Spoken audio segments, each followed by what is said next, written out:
We've discovered a base on the backside of the moon. And I said, whose? If the average person knew that the term UFO was actually concocted after they knew that they were extraterrestrial vehicles or man-made anti-gravity devices, they would realize that for 60 years we've already had the solution to the environmental crisis, the energy crisis, and global poverty. The most dangerous thing going on the planet today isn't ISIS. It's not Iraq. It's not Russia. It's not China. It's a out-of-control, covert group that is not being overseen by the people, the Congress, or the President, who have developed these technologies and are recklessly using them to track and target extraterrestrial vehicles. The result of this is that we're in a crisis that is unacknowledged, ironically, because these projects are unacknowledged. I occasionally think how quickly our differences worldwide would vanish if we were facing an alien threat from outside this world. There is no threat, and we have to prevent the weaponization of space. So either they don't exist, but if they are, they're a threat. So this is the 1-2 punch that's been going on, unfortunately, for 60-some years. He said, do you know why they killed Marilyn? Mr. President, the late Marilyn Monroe. And I said, well, I didn't until I got this document. It's a virtual death warrant. When they found out that Tesla had passed away, they came in, they had the manager of the hotel open the safe, and they took all of Tesla's papers. Now, a lot of people say, oh, well, that's an urban myth or a conspiracy theory. I say, like the hell it is.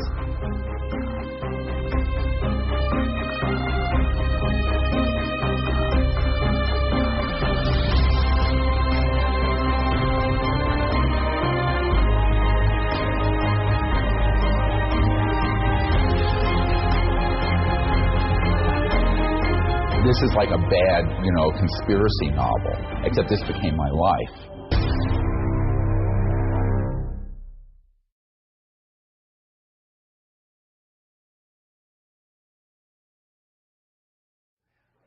I'm Dr. Stephen Greer, and I'm the director of the Disclosure Project and CSETI and SeriousDisclosure.com and the ALIEN Project. These projects I'll explain very briefly in a moment. The purpose of this seminar today is really to go in depth and share things I have not shared publicly about how disclosure has happened, because it has happened and is happening, and what the process was that led up to that.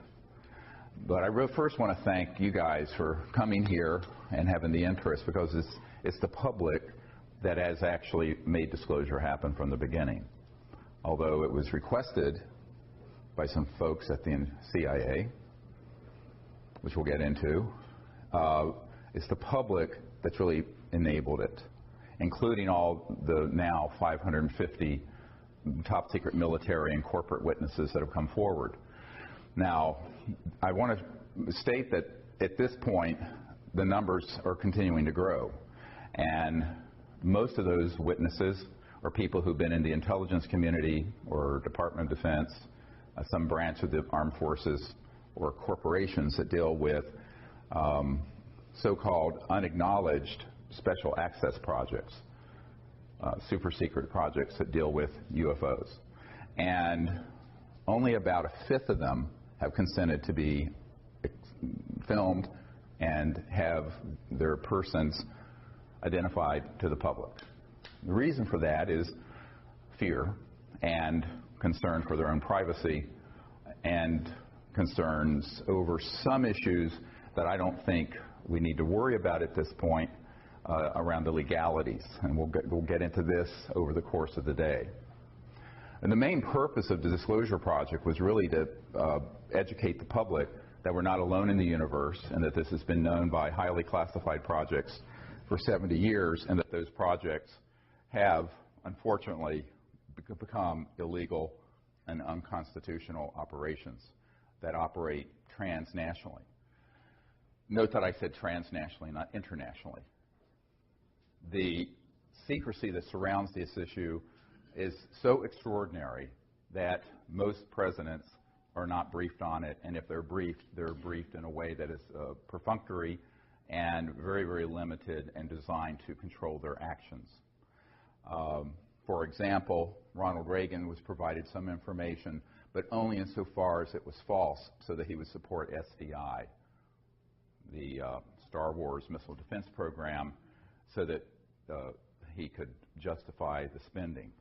But for the most part, presidents since Eisenhower have not had appropriate access control. Now, what I mean access control, this means not only access to the program, but control over them. And people need to make at the very beginning, a very clear understanding between knowing and being able to do anything about it. So every single president has been interested in this. Famously, Jimmy Carter, as he was the president-elect, was asked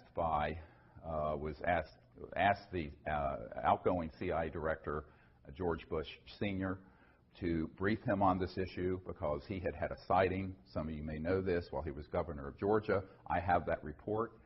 And President-elect Carter was told by then outgoing CIA Director Bush that he would not tell him about this issue, and he didn't say he didn't have information. He said, "I will not share that with you," and directed him to get it from the Congressional Research Service. Believe it or not, to saying that to the incoming President of the United States. And this is well documented in Disclosure Project witness testimony from people who were privy to what happened. And I think that this is why folks have to understand that just because that someone is the President or the Chairman of the Senate Intelligence Committee, or for that matter, the head of the CIA, does not mean that they're going to even know about these operations. Now, when I first started out on this, it was an accident of what my real initial love was, and that is peaceful interstellar contact. I started out doing what I'm doing, while I was working full-time as an emergency and trauma doctor in North Carolina, because I thought it was time for humans to show a different face to the cosmos, one that wasn't militaristic, one that wasn't xenophobic, one that wasn't fearful, but one that was hopeful and forward-looking. And so I founded the Center for the Study of Extraterrestrial Intelligence 25 years ago, in CSETI, C-S-E-T-I, to do exactly that. And so we set upon this project, sort of just grassroots, and right away, but within a year or two, we had contact. All of you know what happened near Pensacola, where we were out on a beach with about 50 people. A couple of them were Air Force pilots, a colonel and another guy. And there were 4 ET craft that materialized and vectored in and was filmed. Very poor film footage, old high-8, no night scopes, but it was actually quite close. This ended up on the front page of the Pensacola paper the next day. And at that point, what I was doing got put on the radar scope of the national security state of folks dealing with this. This is the part of the story most people don't understand. I never intended to be involved with this aspect of it, because what I really wanted to do was create a grassroots movement that basically bypassed the U.S. government or any other government to make contact with these civilizations as citizen diplomats, much like Physicians for Social Responsibility were citizen diplomats to the Soviet Union during the coldest days of the Cold War, darkest days of the Cold War. But on an interplanetary, interstellar level. Unfortunately, I got diverted, not stopped from doing that other project, the CE5, Close Encounters of the Fifth Kind Initiative, which is when humans go out and intentionally make contact. But I was pulled into what I'm doing now with Disclosure Project because I was asked to. So within a month of that event in Florida in March of 1992, I was asked to go to a conference in Atlanta. Now, I thought it was just a conference. I got there, and it was half of magic. this covert group that deals with UFOs there. The former head of Army intelligence was there. There were NSA people there. There were DIA people there, et cetera, and so on. And they proceeded to sort of ask me, what the hell do you think you're doing? I said, well, I'm doing what you can read. It's all public. I don't have any secrets about it. We're a team to make contact with these civilizations outside of governmental channels because the government is broken. And I was informed it was none of my business and not to do it. And I said, try stopping me. So we kind of had a mano a mano. Was not pretty till 3 in the morning in a hotel room. And, and I said, this is what I'm going to do. So there were people opposed to what the CE5 contact program was from the very, very earliest days. Most people don't realize that. On the other hand, there's a senior official at the CIA who flew down on a jet to my town in North Carolina, Asheville, North Carolina, to say, do it, and don't give up. Someone's got to do this because it's completely out of control, and moreover, someone's going to have to spearhead not only making contact, but informing the public, because the system is so completely dysfunctional. Now, the person who was sent down was a man whose family founded the California Institute of Technology, one of the most prestigious universities in America, and is associated with the NSA and CIA. And I said, well, I'm a country doctor in North Carolina, rambling around in an ER, and I'm doing this sort of as just an ad hoc group to do this. He says, no, well, someone is going to have to do this, but also is going to have to educate the public. And I said, well, I'll do what I can in between ER shifts and raising 4 children. And as things went, that was sort of the initiation, and my initiation into this sort of weird, down the rabbit hole world of secret projects. I'm going, why is this guy coming as an emissary of this very senior CIA person who's involved in this, begging me to do something? Why don't they just do it? Anyway, so you're going to see this leitmotif repeated over and over again over the course of today. And at that point, I said, okay, well, I will do what I can. And a few months later, there was a man named Bill Clinton, got elected to the presidency of the United States. And I was immediately approached by people who were friends of his, and who said, well, this is something that he's very interested in, and it's well known that his good friend Webster Hubbell, who was third in command at Justice Department prior to being convicted of some other problems, said that Bill Clinton asked him that he wanted to know about 2 things. Who really killed Marilyn Monroe? Because he had a fascination with Marilyn Monroe. And who killed Jack Kennedy? And also, what is this UFO stuff? Is there anything really to it? So he made a directed inquiry, and as Webster Hubbell reported in his book, Friends in High Places, this is not, you can read it and see, they made inquiries into the subject, and they, quote, were not happy with the answers they were getting, which is a polite way of saying they know they were being lied to. Well, at about that time, and a little bit before some of the Clinton folks approached me, some military people who were friendly to disclosure approached me, who had had experiences either on battleships or at strategic air command facilities where nuclear facilities are posted, and said, I'll do anything I can to help you. And one of these men was a naval commander who was very connected up in the Pentagon, and he showed up at my door, basically, and at my home, and I thought initially he was a spook, a spy. And I said, well, this spook is probably here to disrupt my project. And it turns out he was a totally stand-up guy who did everything he could to set up a number of the meetings you're going to hear about behind the scenes in deep background briefings that I did at the Pentagon subsequently.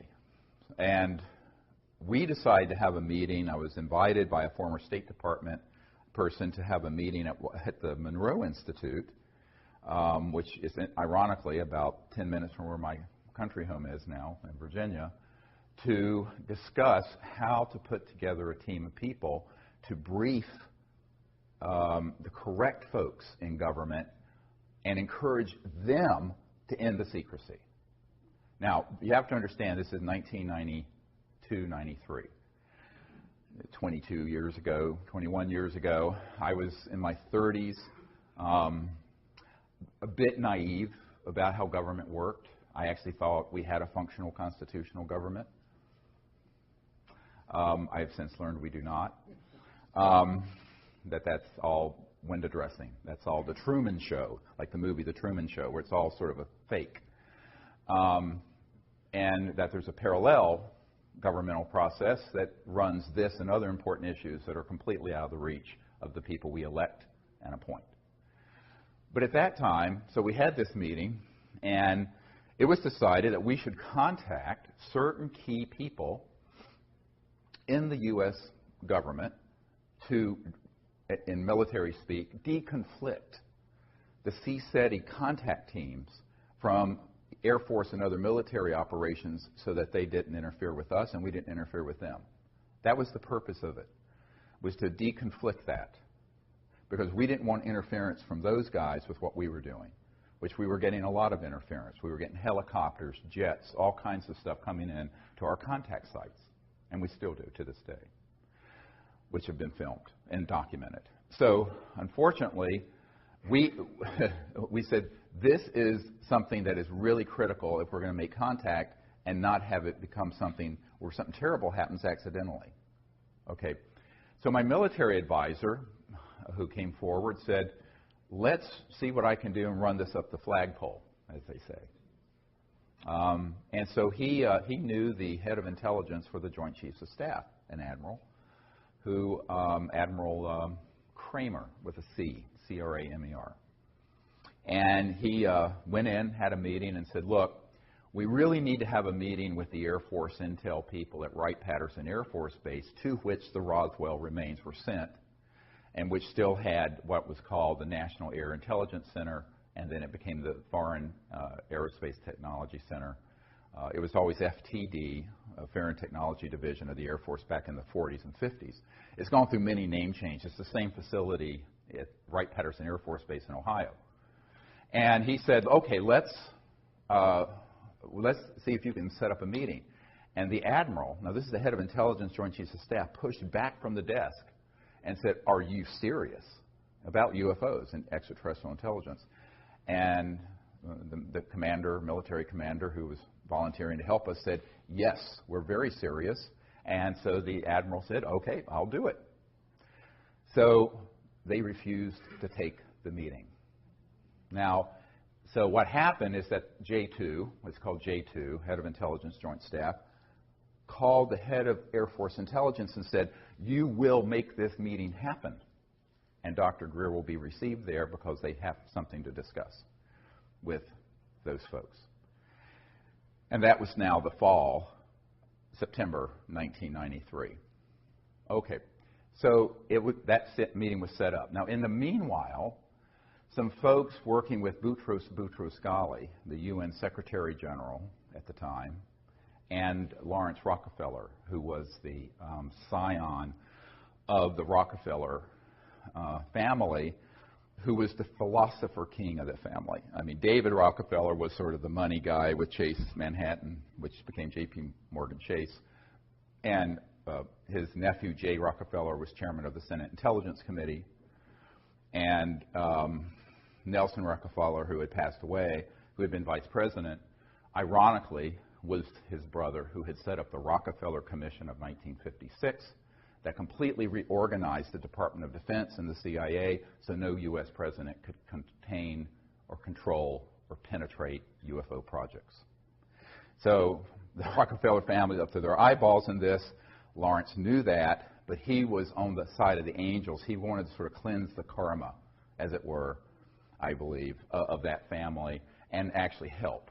So a lot of people have, of course, attacked me for knowing a Rockefeller as proof that I'm sort of part of some cabal. I said, no, they contacted me because he Lawrence knew that what we were doing was really novel and was effective because he had sent people, it turned out, to some of our events where we had had contact, where we did the CE5 protocols, and ET craft would appear and then disappear. He went, he took this information back to Lawrence and said, this is no joke.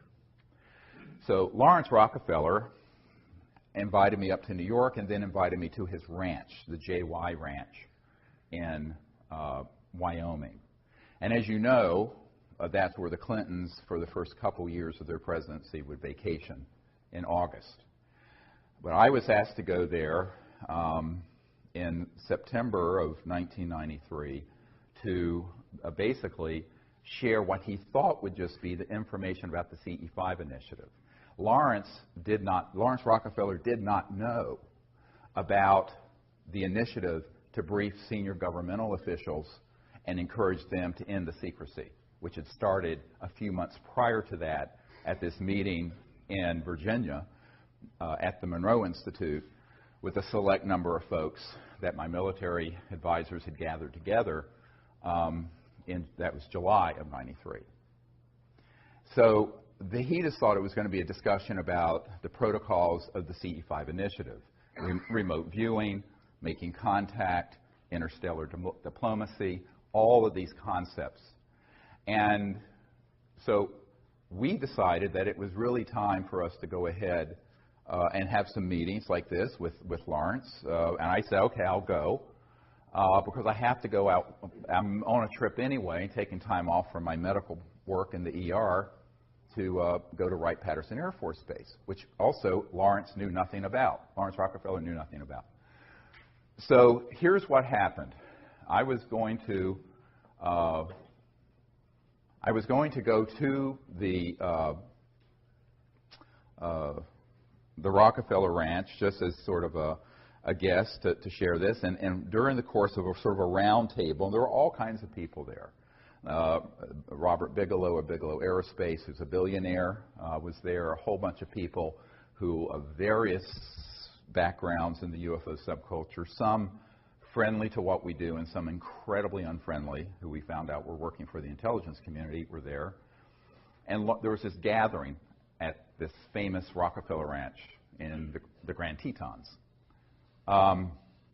So one day it came up what else I was working on. I said, well, we've initiated a project to brief senior government officials in the Clinton administration and the Pentagon and members of Congress so that we can terminate secrecy on this issue and get the government to change policy, because we understand that the incoming president is favorable to that idea, which was, of course, Bill Clinton. And as a result, you could have heard a pin drop in the room. Nobody knew at all. And the first thing Lawrence Rockefeller said, what, he was like this, where are you doing? I said, well, I'm going straight to Wright-Patterson Air Force Base after this meeting to brief the colonel over this Foreign Technology Division of the Air Force. And then I'm going to,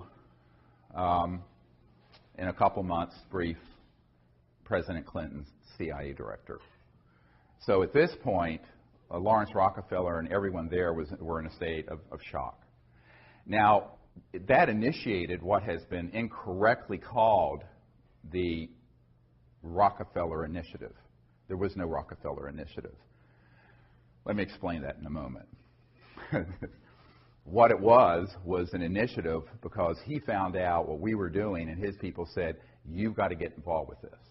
So Lawrence wanted to play a behind-the-scenes role, and that's why he was willing to host the President and First Lady at the ranch to provide what we put together, which was called the best available evidence, which is the collection of best cases, best photos, best government documents we had that were extant at that time in 1993.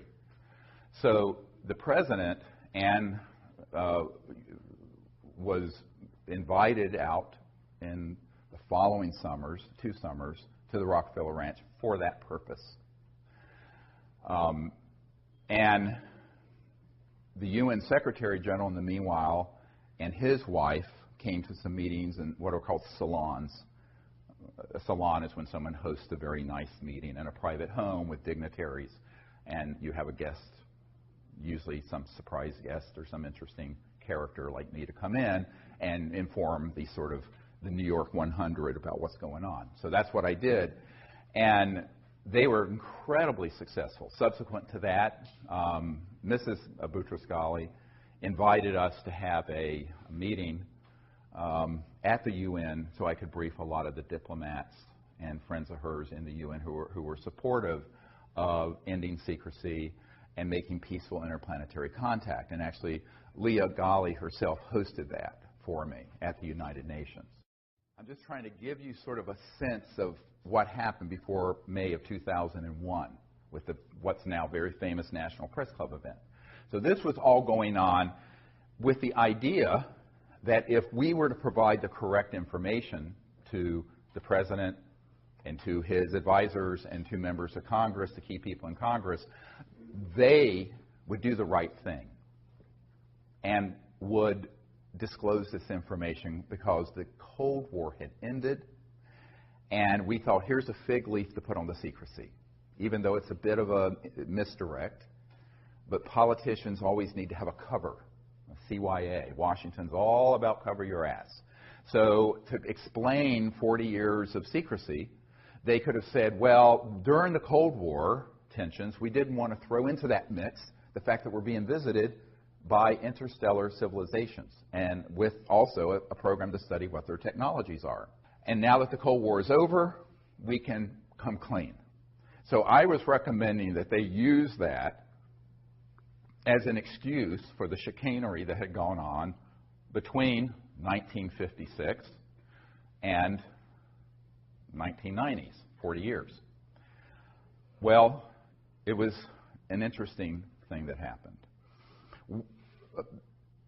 In the fall of 1993, I was given a lecture at the Colorado State University, hosted by astronaut Brian O'Leary and Maury Albertson, who was one of the co-founders of the Peace Corps.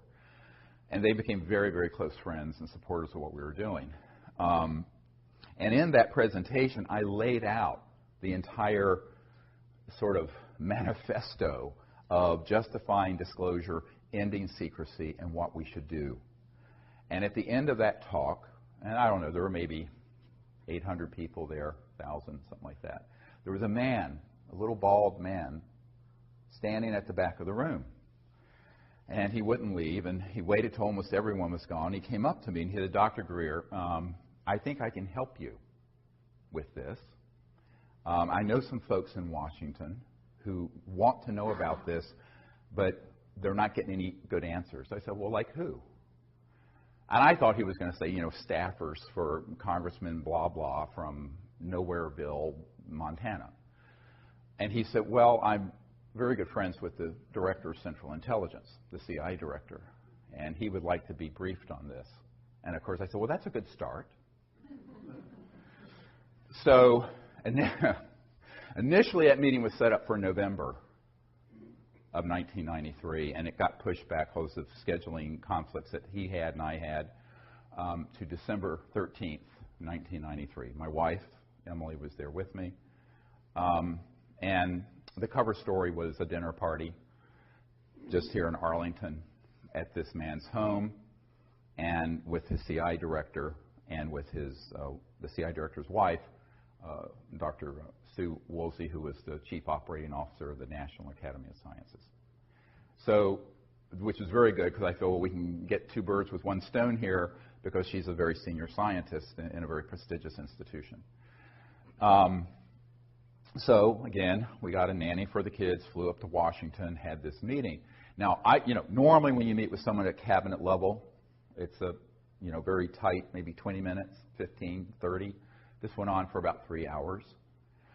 And the initial part of it, I had this whole briefcase and portfolio full of all these images of photographs and documents and cases and all this stuff. And after about 10 minutes, the CI director said, okay, I know this. We know that they exist. And it turns out he and his wife had a sighting in New Hampshire when they were younger. I want to know, and this is the key question to answer, why won't they tell me and the president about it? I'm the CIA director. I said, Well, that's another discussion. And at first, you know, I got some hint of this when I got the letter, which I have in my archives, because subsequently, Woolsey tried to backpedal and say this briefing never happened. He publicly said so, and I can prove it to be a lie. I always say in Washington, how do you know they're lying? Their lips are moving. Lips are moving, that means they're lying. So, ouch. Did I just say that? Yeah, I did. It's on the record. There you go. So, but the letter I got describing the briefing from our host said that you're going to be the first person to brief the president's people and his CIA director on this issue because they've asked questions and they can't get anything through channels. Now, at that point, I have to say, I thought I was being zoomed. I really thought this was a prevarication and that this spy master, the CIA director, just wanted to pick my brain, find out what we were doing with folks like the Rockefellers and da-da-da. And it turned out he 100% was out of the loop. He knew nothing about these projects, and he was being completely deceived by those who had compartmented intelligence within the agency, the CIA, and he literally was the emperor that had no clothes, and so was the president. So it was at that point, on December 13th, 1993, that I realized that we were living in a country that had undergone a quiet coup d'etat decades earlier. That isn't talked about in the New York Times and Washington Post because it would be the biggest story ever and the biggest scandal ever. They'd rather talk about the blue stain on a dress and other trivialities, or the stain on a blue dress, and rather than talking about the truth. And we, at that point, had put together a white paper, which is in my first book, about extraterrestrial intelligence, which you can get on our website at seriousdisclosure.com. And it describes basically the plan of what needed to be done by the chief executive, the president and his people, to end the secrecy. So I had that in my hands, and I was giving it to the CIA director as he was leaving. And he looked at me and he said, "How can we disclose that which we have no access to?" Very chilling question. So, in other words, if we were to push on this, then it would unveil the biggest constitutional crisis in the United States history. And no president wants to admit that they're out of the loop on important things. No one wants to admit that. Therefore, he said, "We will do what we can do. I'll continue to look into this. Please continue to send any information you have to me through this contact. But we'll have to see what the president can do." That meeting, as I said, was about 3 hours. Most of it was talking about contact, the technologies, why secrecy would be as extreme as it is. And this is, the why of secrecy is much more difficult for people to get their minds around than the how. So let me first do the how. Everyone thinks there's something called above top secret. Well, in the United States government, most governments, there's no such thing. There's actually confidential, secret, and top secret. But then within these classifications, there are compartments. So you have TSSCI, top secret, special compartmented intelligence. So TSSCI, it's the compartment you're in that matters. Some compartments, like what Edward Snowden exposed about PRISM, was a compartment that the President and the oversight committees of the Congress knew about. However misguided they may have been, they were legally overseeing compartments, which is why he's in trouble. There are other compartments that are unacknowledged special access projects. Special access projects require these clearances, and the unacknowledged ones mean exactly that. They are acknowledged to no one outside the compartment. And that includes the President of the United States or the Chairman of the Joint Chiefs of Staff or whoever. So one of the big mistakes that people make is conflating people's position in the military, the CIA, Congress, the presidency, the White House, the National Security Council, the whole alphabet soup of government agencies with access, all access, just because they have a top secret clearance, to every compartment. And I know men who are in one compartment or in one section, and they have a friend that's in another compartment, and they both have top secret clearances, very high compartments, and they do not know what each other's working on. They may be best friends, and they won't know. And that is how it works. But the unacknowledged special access projects mean that they're not acknowledged. And this is what Rumsfeld meant the day before 9/11, if you look at the film Sirius, when he said there's $2.3 trillion unaccounted for in the Department of Defense budget over the last few years. Not billion, trillion. Now it's at least $5 trillion. And now this is no flaming liberal. This is Donald Rumsfeld, okay, who dragged us into this misadventure called the Iraq War, along with Dick Cheney and some other neocons who didn't understand the Middle East, obviously, or anything else for that matter, dealing with world politics. And so, but he literally said that. I don't know if he knew it was being filmed, but it was, and we got it, and it's in the film Sirius. So what does that mean, $2.3 trillion unaccounted for? It means that there is no accounting. I know an auditor who audits my uncle's old company, was Northrop Grumman, which does a lot of top secret work on certain kinds of aircraft, just like Lockheed Martin has certain contracts dealing with anti-gravity propulsion craft. And if it's an unacknowledged compartment and it has some billions of dollars in it, the auditor will be told, you don't have a need to know what's going on with this, and it is just rubber stamped as an audit. They have no idea where that money's going. It goes in the front door. Where it's going through the back door, God only knows. All right? We estimate between $100 and $200 billion every year is going into the unacknowledged government. And this is a conservative estimate, unacknowledged. Congress doesn't know where it's going. The president doesn't know where it's going. A lot of senior military people don't know how it's being used and where it's going. My military advisor for 20 years was in one project that was a $3 billion unacknowledged special access project. The admiral that he was working under, where they basically went into a SCIF, a secure communication intelligence facility, underground. Everyone's weapons were taken, everyone's cell phones, watches, anything electronic taken. One man went down there with them with a gun. And the gun was the security enforcement officer for that USAP, Unacknowledged Special Access Project, USAP. And they were all told, the guy took a bullet out of the chamber, and they said, if you tell anyone about anything going on in this unacknowledged project, there is a bullet with your name on it, and it will find you somewhere, somehow. Now, this is not a movie. This is actually how that world works. That's the world I've lived in since 1993, or been exposed to. And so that is serious stuff, and they mean it. And so my military advisor said, oh, absolutely, this is no John le Carre novel or John Grisham story. This is really how the unacknowledged super black world operates. Now, of all the projects that are unacknowledged, black bag operations of all kinds, special operations of all kinds, the blackest and the most unacknowledged are ones dealing with UFOs and extraterrestrial intelligence, by far.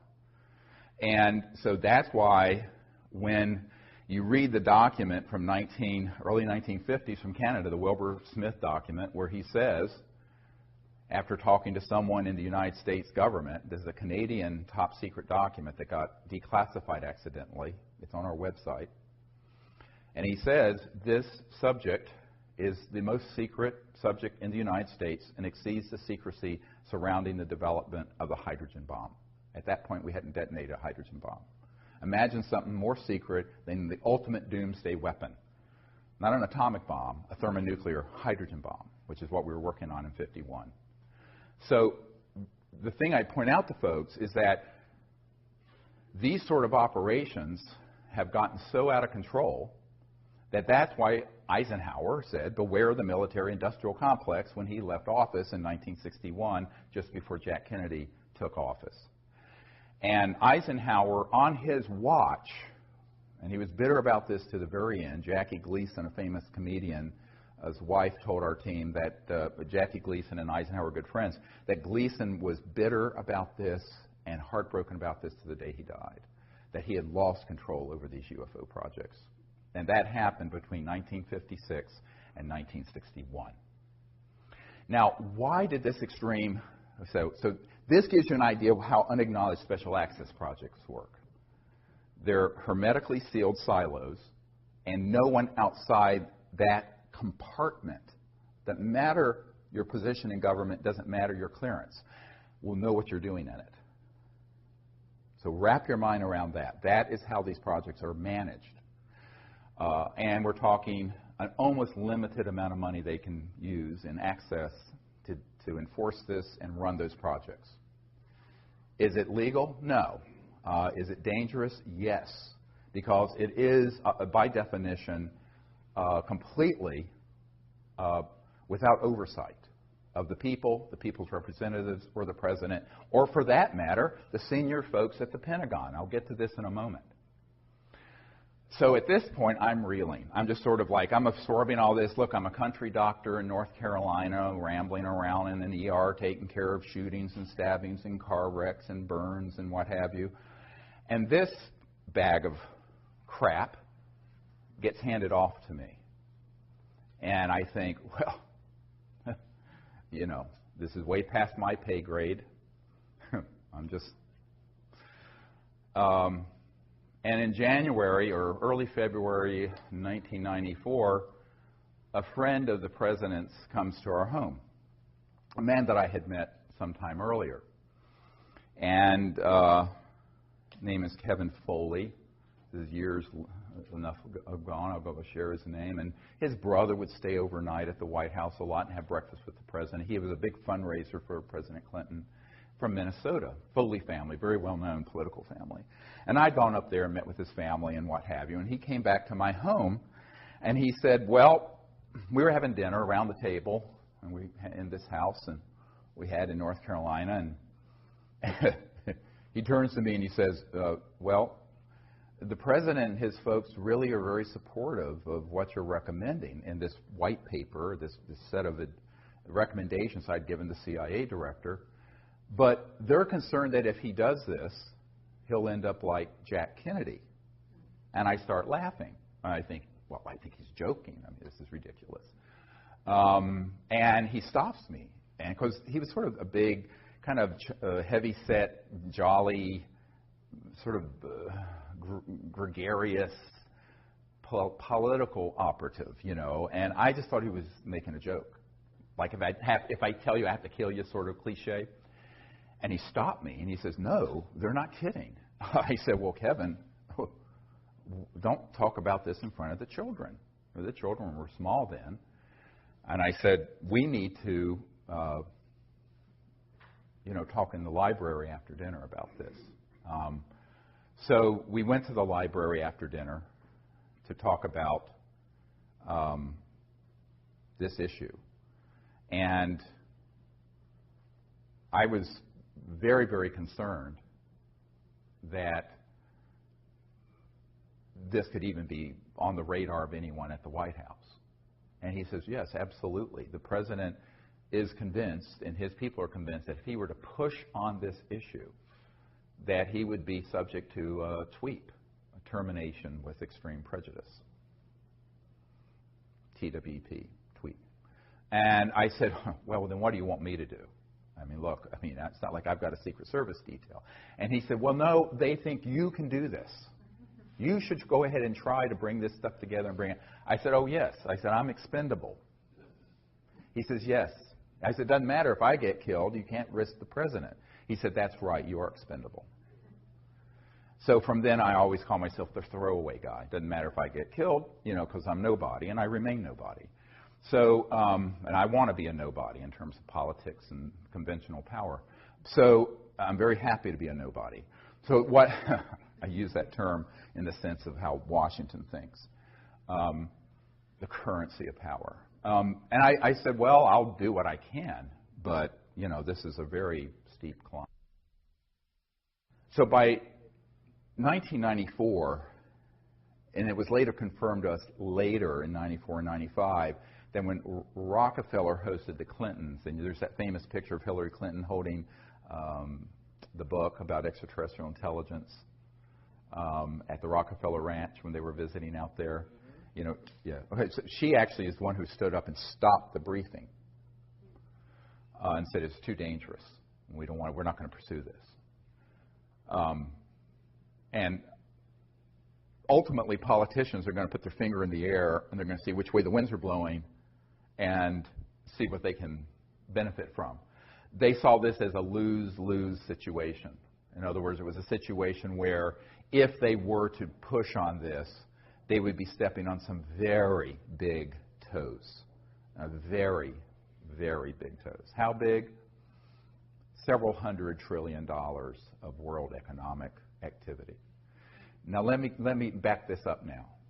So the how is hard for some people to wrap their mind around when it comes to this kind of secrecy, but the why is the resistance.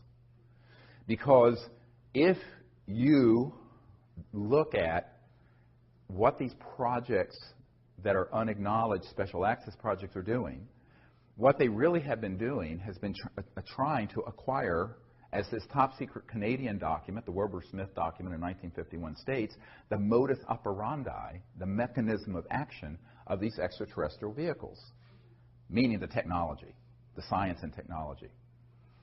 Because if you're interstellar, you're not using Exxon Jet A fuel. You're not using a rocket like SpaceX and Virgin Galactic is using. You're not using something like the space shuttle. You're using some technologies that are the trans-dimensional end of physics, very high energy electromagnetic field propulsion systems that allow you to drop out of 3D space and appear at another point in space by going through other dimensions. Okay? Now, you can do that without going transdimensional by just creating energy from the so-called zero-point field and creating an anti-gravity effect so you have lifters so that you can go 100,000 miles per hour, make a right-hand turn with no deceleration effect because you created a bubble in space-time that corrects for one gravity. That's what a lot of the, quote, UFOs are that people see being test flown out near Nellis and the Dugway Proving Grounds in Utah, and et cetera and so on. We mastered gravity control October 1954. I was not a twinkle in my father's eye. Most of you weren't born at that point. I wasn't. And that is when we mastered gravity control. How do I know this? The third highest ranking official at the Naval Research Labs, the largest defense lab for the Department of Defense here in Washington, has been a friend for years, and he was in the vault and saw the documentation for this, unredacted because it's all the original documents, and that was the date.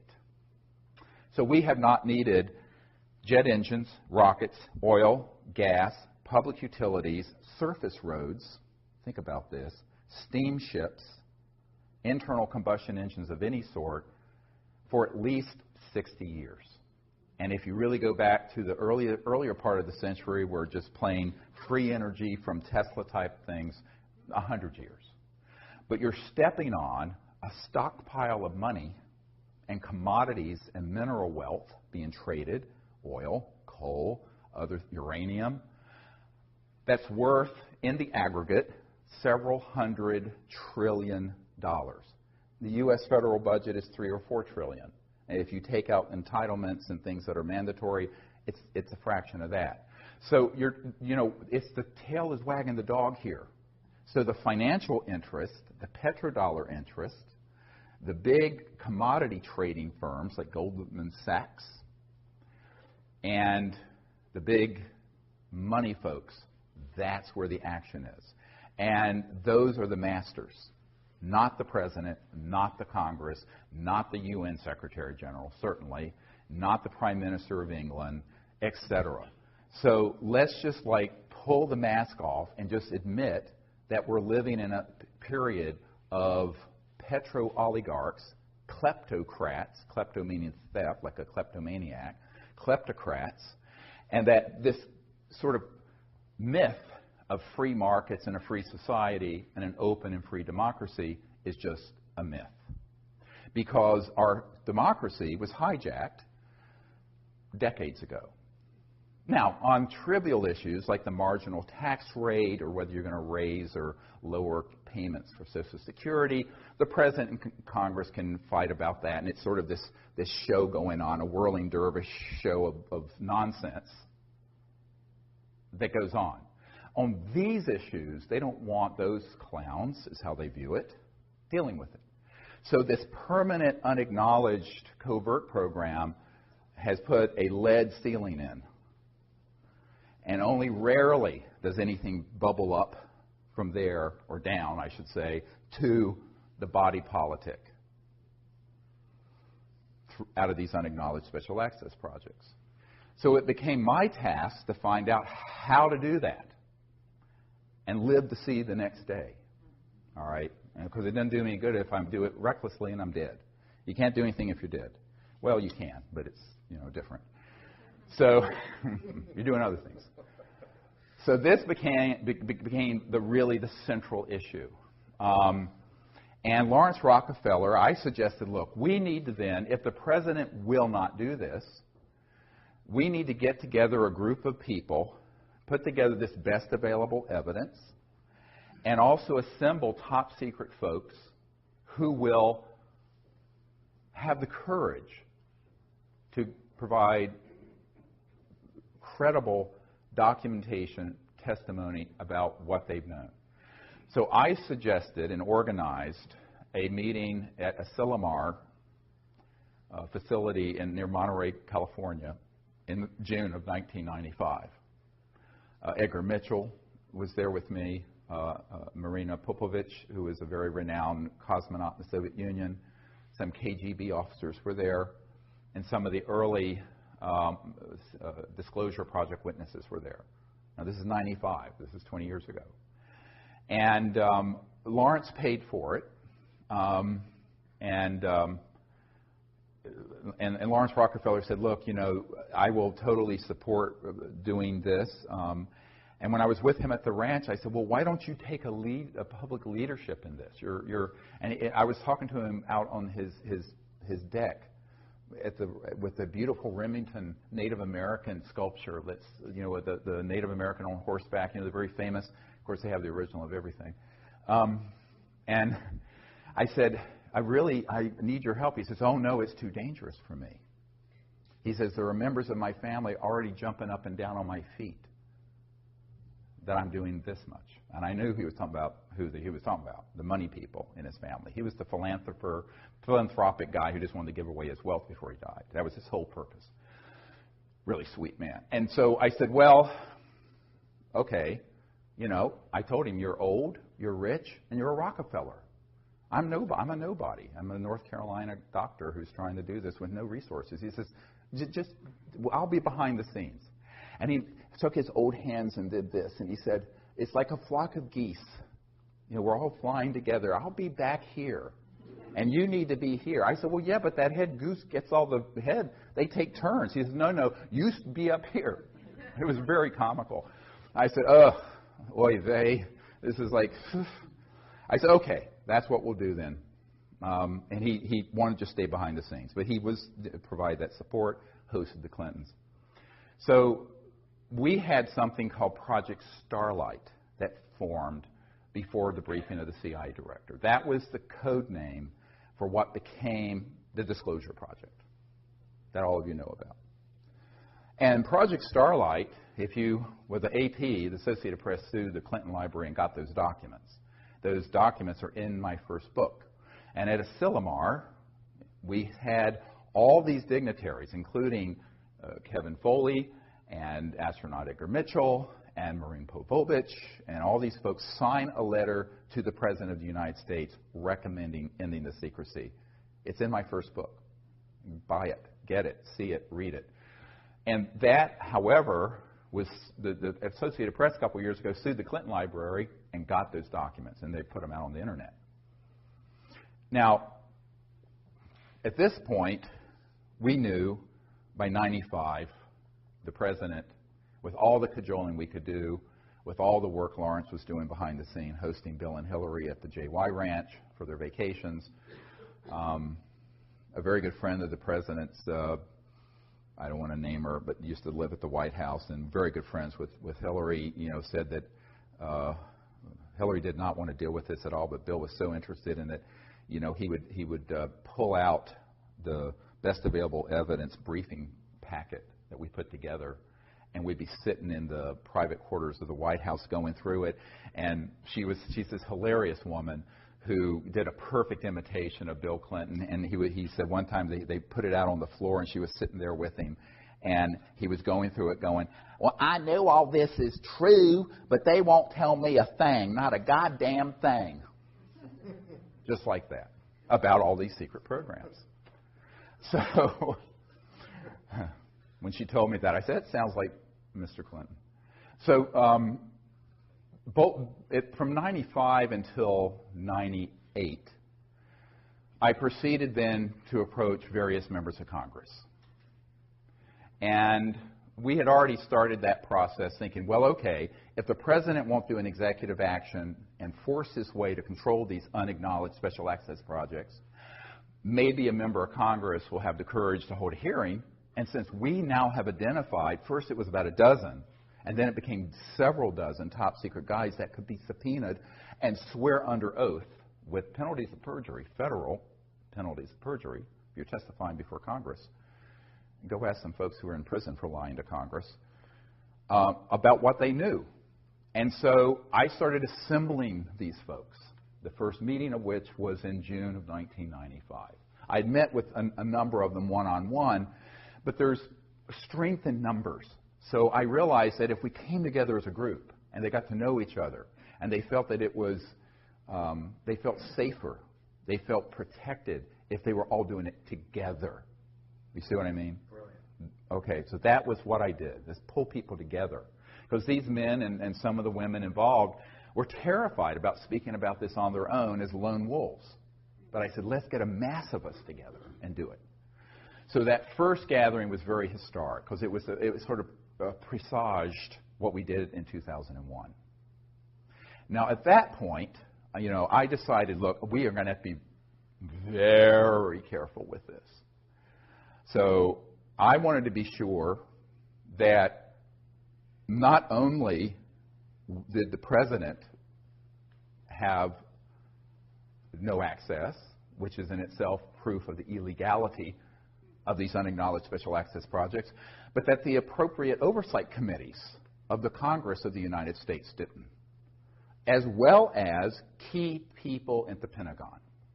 So I proceeded then to do a series of briefings.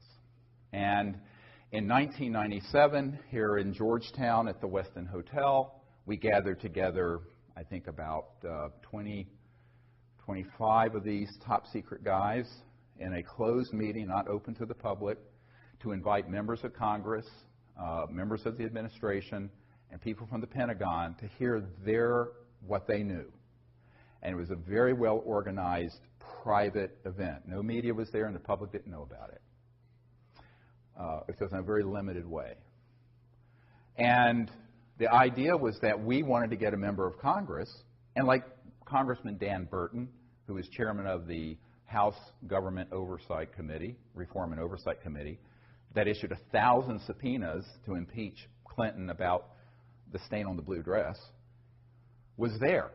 And he was interested because one of his closest friends, who kept his appointment schedule, had had a UFO come outside her window in Indiana some years ago and told him about it. So he knew the UFOs were real. And he turned to us and he says, I want everything you have, everything you have. And then someone got to him and he didn't hold the hearings. But there were many members of Congress and other people. There were people from the Vice President Al Gore's office there. There were people from the White House. There were people from the Pentagon. The day after that event, I went straight to the Pentagon and did a briefing, what's called a stand-up briefing for J2, the head of intelligence for Joint Chiefs, a different one from the one who forced the meeting at Wright-Patterson Air Force Base. And this Admiral Tom Wilson hosted us at the Pentagon in the E-ring, where all the admirals and generals are, the outer ring, because they get the views. So the inner ring can't see anything. And I went there with astronaut Edgar Mitchell, myself, a couple of the Disclosure Project witnesses, and my assistant, Sherry Adamak.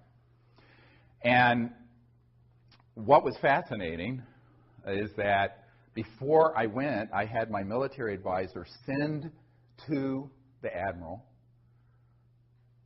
a document I had received. And it's the first top secret document in the briefing for the President that I did for Obama, which we'll get to in a little bit.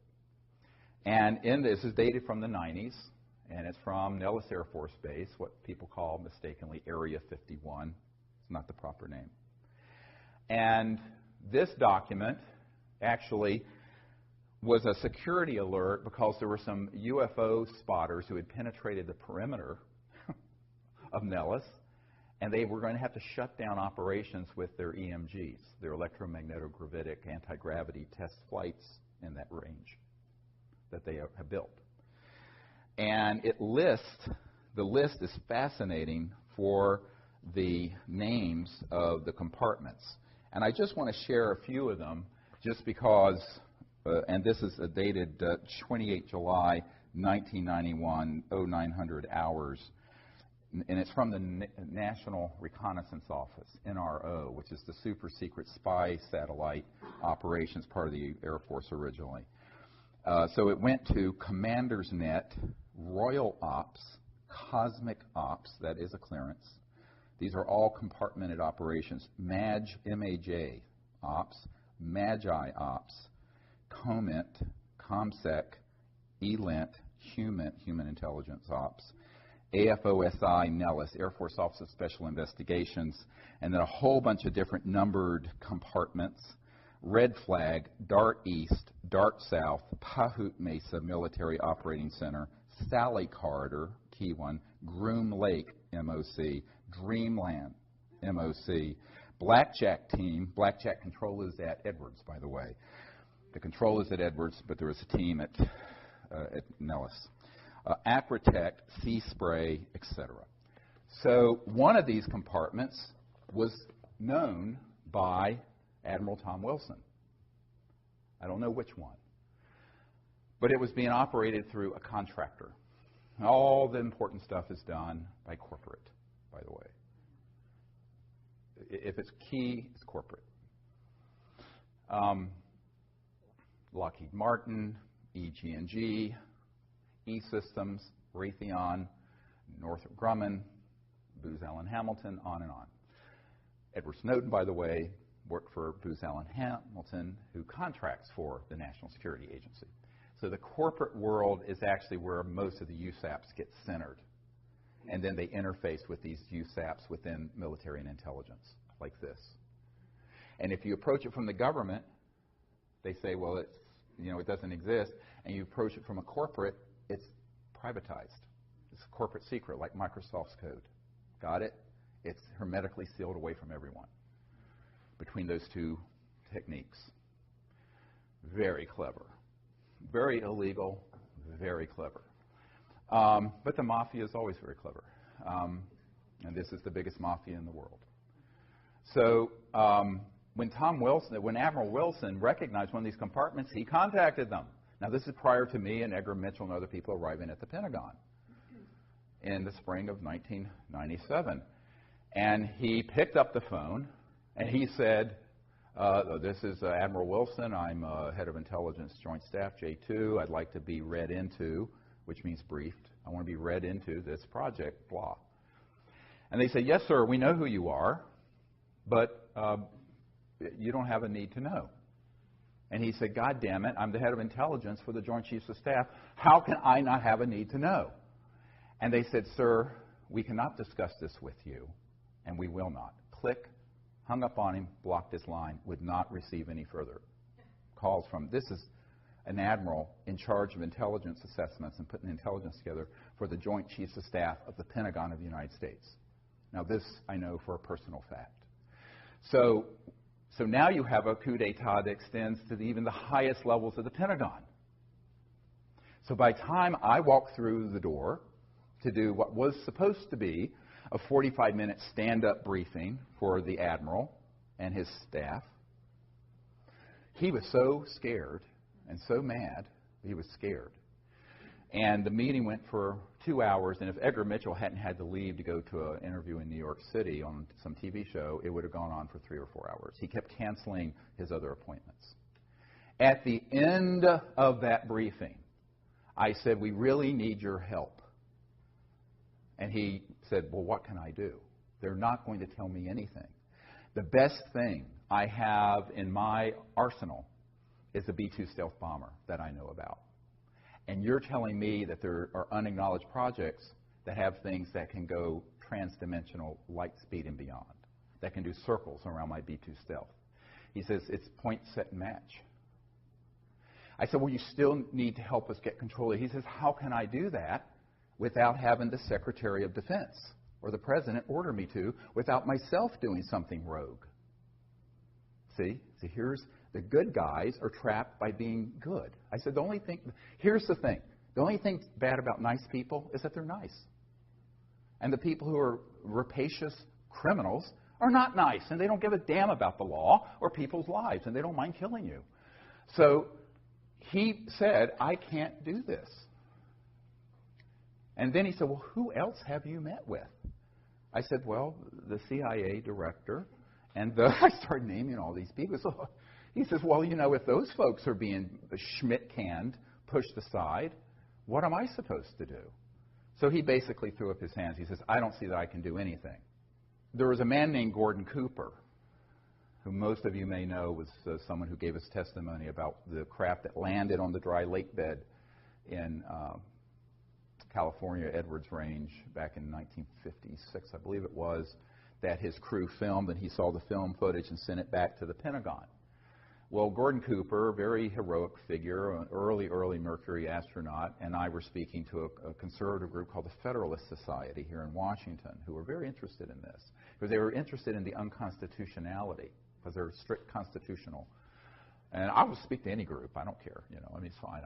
Politics, but I don't care. So, I mean, I agree with the group's politics all the way through, but they were interested, and they invited me and Gordon Cooper, so we went. So my wife was with me. It was here at the Hyatt, I think, near Capitol Hill. And I was going, so I started talking to Gordon and comparing notes of people we had talked to within the system. And he had been asked by Secretary of Defense Cohen, C-O-H-E-N, who was Secretary of Defense for Bill Clinton. Bill Clinton, Secretary of Defense, had asked him directly to give him all the actionable intelligence, all the details needed about that landing event of a craft at the dry lake bed in 1956, because he wanted to see that footage. And he got back to Gordon Cooper and said, I can't find it. It's not accessible. It's in this unacknowledged project, and the Secretary of Defense. So there's another person proven out of the loop. So I started making a list of all the people who had been denied access, who by all rights absolutely must know if it's a legal program. Secretary of Defense, President of the United States, CIA Director, on and on and on. Then I end up, a couple years after this, getting invited to brief the head of the Defense Intelligence Agency, General Patrick Hughes. Now, General Patrick Hughes was a man, you'd often see him with Madeleine Albright and Bill Clinton and other people. He was the head of the Defense Intelligence Agency, which is like the CIA for the Pentagon. It's almost as large. And it's their in-house intelligence shop, whereas, you know, the CIA is a civilian agency, but this is a military intelligence. But the Defense Intelligence Agency sort of sits on top of all military intelligence. And he was the director. And he's a 3-star general. So I get invited to brief General Patrick Hughes at the Pentagon. So I think, well, let's see what he knows. Of course, he wanted to know what I knew. So again, I sent him a full dossier and briefing prior to arriving so he'd be adequately brought up to speed. We had a meeting scheduled. I go to the Pentagon, full military escorts in, like you always have in these areas. And I go in, and we start talking about this. And he says, well, I find this amazingly interesting. He says, but in all my years in the military, I have never been told anything about it. Nothing. And I said, well, it doesn't surprise me. There are other people in your position. He says, he got up and he went over to a bookshelf. And on it was a little, like you'd get at a toy store, a little E.T. doll, like about this big. And he grabbed it and he says, this is all I've gotten for my inquiries about this issue through channels. In other words, someone gave it to him as a gag gift. Now, there was a full bird colonel sitting at the table during this briefing, and I started explaining the way, these particular, and he knew what an unacknowledged special access project was. This is no, he says, but he didn't know about this one. And he wasn't being told. He says, well, I can't imagine that there are operations within the Defense Intelligence Agency that know about this, and they wouldn't tell me when I've asked. I said, well, they do. I mean, they lied to the president, they lied to the CIA director, and they'll lie to you. And the colonel visibly stiffened. Because I said at that moment, there are people on your senior staff who are tasked with this issue, but they don't want you to know for whatever reason. And this colonel stiffened. And my military advisor and I compared notes later. That guy was on the inside lying to the general. The colonel was zooming the general. Illegal? Yes. Treason? Yes. Happens every single day at the Pentagon and CIA. So when you're dealing with an unacknowledged special access project this sensitive. So these are not conspiracy theories. I've been there. I'm the guy who set up these meetings and was there. And I will say that I'm the only civilian you'll ever meet who's had meetings of this nature with people like that all over the world. So I wanted to put this on the record.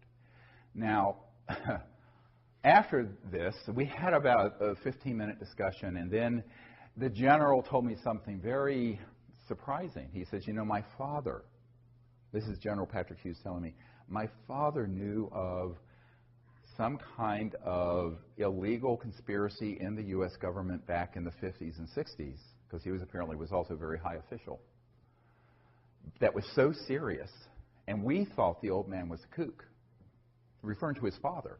And he says, I thought this would all be nonsense until I got into this office, until I became the head of the Defense Intelligence Agency, and contrasted with what I'm being told with what I've seen received from the Disclosure Project, or Project Starlight at that time. And he said that, my father was so upset by this, he eventually ate his gun, committed suicide. And, yeah. So the weight of this is huge, huge. So I said, well, you just move on. But he said, I don't know what I can do because they're not going to tell me anything. I said, but I have Disclosure Project witnesses inside the DIA who've seen satellite imagery of ET craft out in space. We have their testimony. He says, well, they won't tell me anything. So, of course, what you realize is that these positions rotate. They're there for a year or two or 3 or 4. The president, if he's lucky, 8. But there's this permanent system. So let's call it the permanent secret government versus the one that sort of is this revolving door of folks. Sometimes the people in that system know and sometimes they don't. And since the mid-1950s, the criteria for being on the inside of the secrecy is the following. And this is how I explained it to a 5-star admiral in England who is also one of our witnesses, Admiral Lord Hill Norton. He was the head of the Ministry of Defense, and he was a Sea Lord, they called them back then. They don't have 5-star admirals anymore. And he was the head of the military committee for NATO. So I went to his cottage in Hampshire some years ago. Emily dropped me off, took the kids to Salisbury Cathedral, I believe, and I continued on, had a meeting with the Admiral. And, you get a picture of what my life must be like. So, nuts. Completely nuts. So, anyway, so I'm there with this man, and we're sitting in some wingback chairs in his parlor in what he called his cottage in Hampshire, and which is a gorgeous old antiquity house with the thatched roofs and beautiful. And we started talking about this. He was a very fastidious man. He had a little teeny notepad like this and a pen, and assiduously taking notes, very, very. And we got to this question, and he said, well, the entire time I was the head of the Ministry of Defense, which also means you're head of MI5 and MI6 and the intelligence units in England. It's the same position there. It's separate here. You have CIA Director and Secretary of Defense. There it's one head.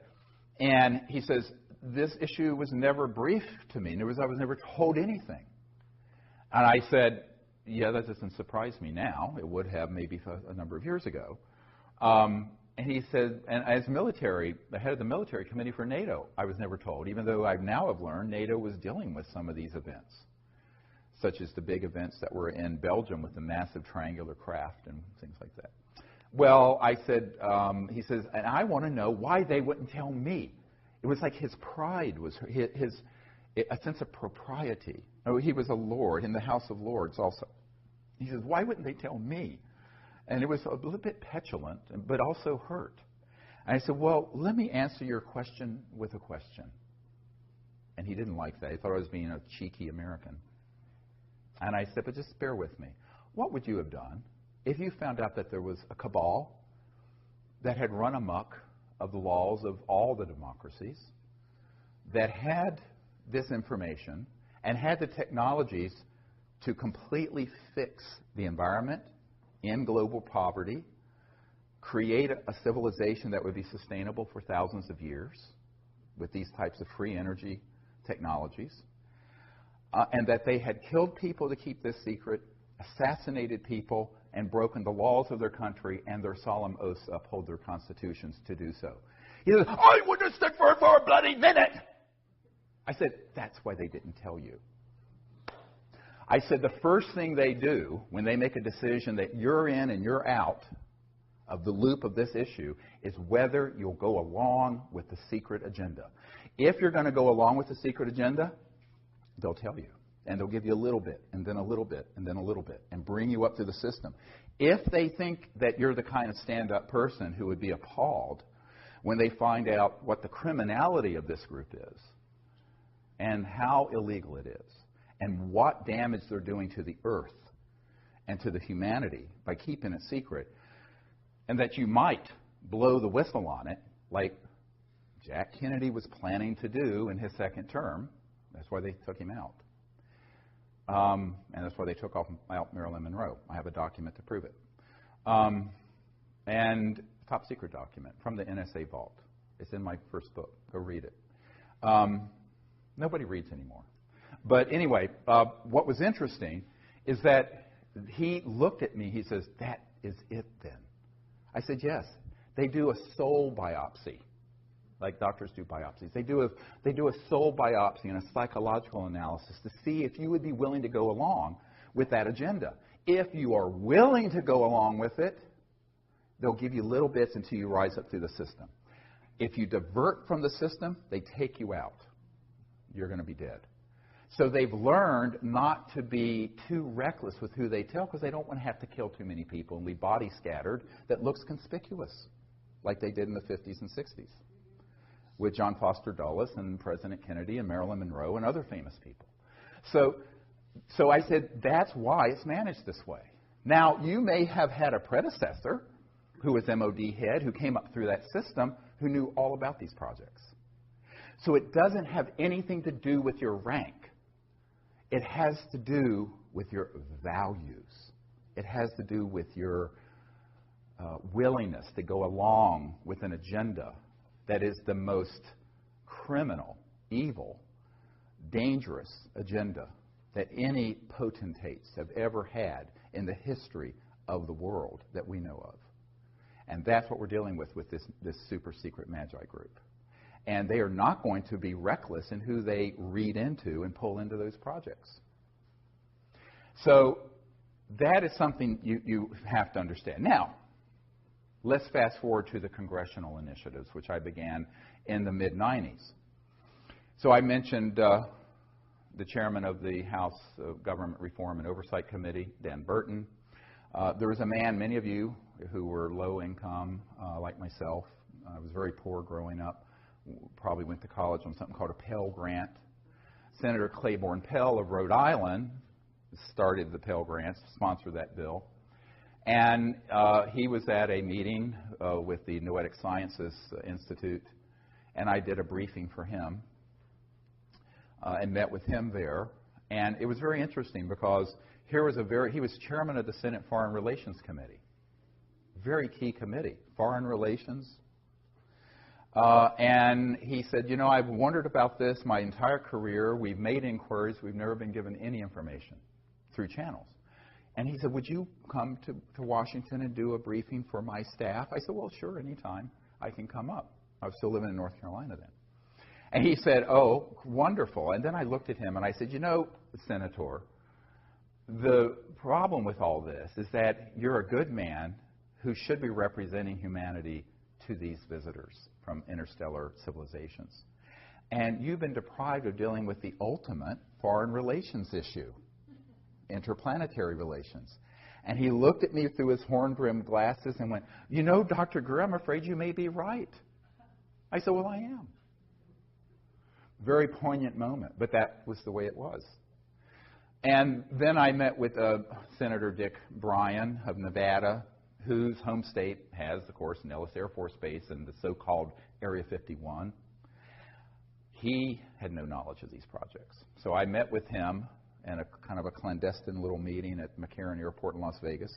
He was flying in. I was flown in, put on one of those little beeping carts, taken to something that looked like a janitor's closet, opened it up. It was a VIP holding area, and I met with the senator. And we were talking about this. He said, I have never been told anything about this when we've gone into the secure, the SCIFs for the intelligence briefings. And so I provide a briefing to him. And it goes on and on and on and on. I mean, the numbers of people I personally briefed, you know, of course, you know, you probably all know about, you know, briefing, I'm blocking on his name, the Kucinich, who ran for president in 2008.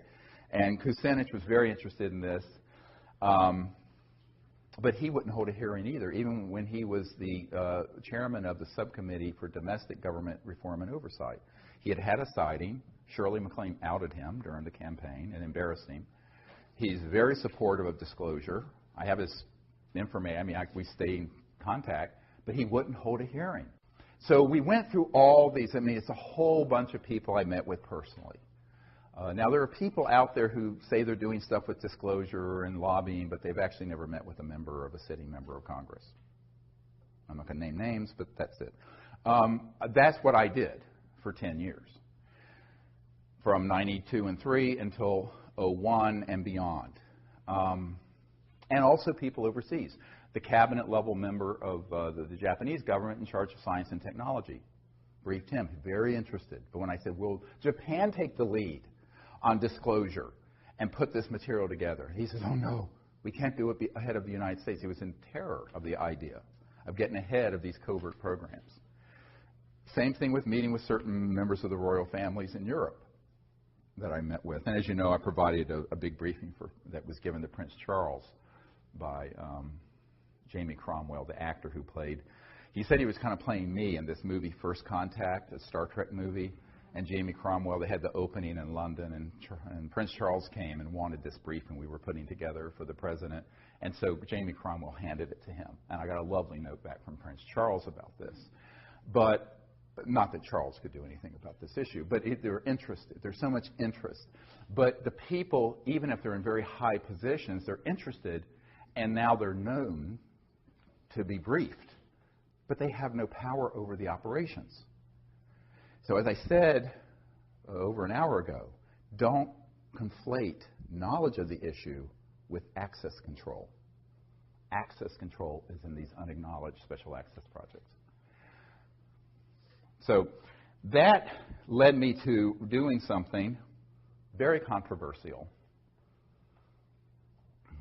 And there's my military people said, look, there's a way that we do things in the military, and it's called a UNOD letter, unless otherwise directed.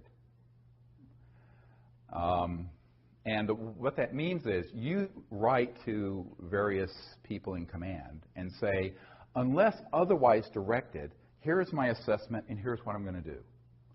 So they said to legally cover yourself, you need to do a UNOD letter and send it to the head of the Justice Department, the President, the Pentagon, the CIA, the FBI, the whole alphabet soup, the NSA, and send it return receipt requested so you can prove it was received. And I did that. And that's also in the first book, Extraterrestrial Contact, the Evidence and Implications. And it said, it basically said, and you can read it, it's up on our website, here is our assessment. These projects are being run illegally.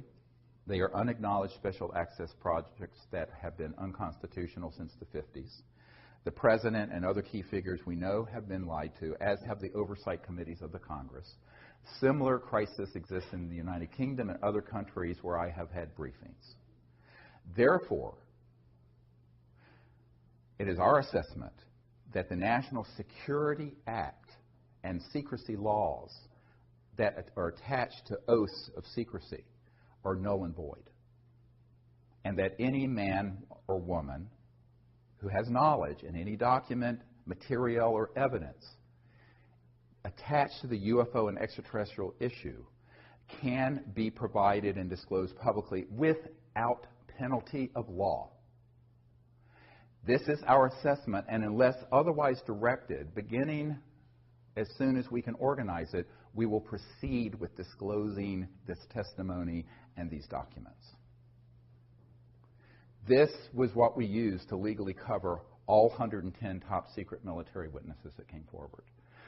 It had to be done. And the reason I couldn't have done that between 93 and 98, I had to go through this torture chamber of finding out that, in fact, and proving not only to myself, for posterity and in my records, that the key people who should know about this do not. And therefore, the programs are illegal. And therefore, if the programs are themselves illegal, they can't cite the law. It's basic constitutional law. If you're a mafia, let's say that a mafia guy's running an illegal project and you enter into a contract with him. That contract is vitiated, nullified, is completely zeroed out because the underlying operation is illegal. So all these men and women who have been at Lockheed Martin Skunk Works, who have been with the CIA, the DIA, the Pentagon, who have worked on these projects, we basically exonerated them from any legal penalties for disclosing information about these projects because we were able to prove they were being run unconstitutionally. And therefore, the National Security Act could not be applied. Does everyone understand what I'm just describing?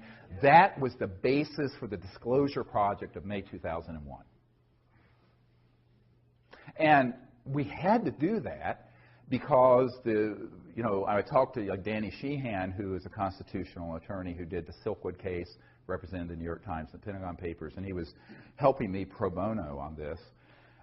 I ran this idea by him. So I had my military guys advise me on the UNOD letter, the unless otherwise directed letter, but then I talked to some legal constitutional experts and say, is this a sound legal assessment? Because I'm just a doctor. I know anything about this stuff. And he said, absolutely. If these projects are being run illegally, they cannot then have it both ways. They either have to be under proper oversight and control of the President and the Congress, or they have opted themselves out of the legal system, and therefore they cannot use the legal system to prosecute any of our witnesses or me for having disclosed top secret documents that have not been declassified, which I have done. Now, that's a very big difference from what Snowden did. Snowden disclosed things that were being overseen by the president and were being overseen by the Senate Select Committee on Intelligence and the House Intelligence Committee. And even some of those, even though those programs are Big Brother-esque and outrageous, he really should have limited his disclosure, if he's listening, to operations that were unacknowledged and illegal. You see, if he had done that, he would not be in legal trouble. Does everybody understand what I'm saying? He just didn't know. He was young, and he had very bad advisors. The people, the journalists and people who were working with him didn't understand the system well. So anyone listening who wants to be a whistleblower, listen to me, contact me before you jump off that plank. Because you must only disclose the projects that are USAPs, unacknowledged, and which are unacknowledged to the level that even upon directed inquiry by the key people in the Congress, the Pentagon, the CIA, and the President, they're still lying to them. So those programs then are rogue and illegal. Those you can disclose. And if you can prove that, then you're free sailing. Now, that's what we did. So from 98 until 2000, we gathered together more and more and more of these top secret military people and others. And I went all around the world and interviewed them. There's several dozen of them up on our website at SiriusDisclosure.com, SIRIUS Disclosure.com. Their testimony is a book that we put together called Disclosure. Some of it. I mean, it's so voluminous. To give you an idea, I had 110 hours of testimony that I had to cut down to the 4-hour and 2-hour DVDs that you can get on our website. There's so much material. So it's unbelievable amount of material that that's on digital film. I mean, honestly, I did most of the filming, so it's not professional because I'm a klutz with cameras. But that's all. We didn't have the funding to do this, like a big project. We just did it. It was all. By the way, the Disclosure Project had no paid staff, no office, all volunteers working in our spare time, all of it. So that's how it got done, and it still is how it's happening. So I think that people have to understand that we did the best we could with what we had. It wasn't like we had a $5 million grant or a $10 million grant to do this. We had a couple $100,000 to travel the world, interview all these people, and launch it at the National Press Club, which became the biggest event in the history of the National Press Club since Ronald Reagan was there. And at the time that we did the May 9th, 2001 event, it was the most watched event in the history of the Internet, the entire Internet. And the company that hosts the Internet broadcast out of the National Press Club said they had so many people trying to see it, it crashed their system. And that Bill Gates and others were watching this because they had never seen that many people trying to get on to see it. They had to grab every T1 line in Washington at the old system. Now you can handle it, but they couldn't handle it in 2001. And it was all in the media. Eventually, about 800 million people around the world saw it. But then one by one, the media were contacted and told, take this down, take this down, take this down. 4 months later, 9/11 happened.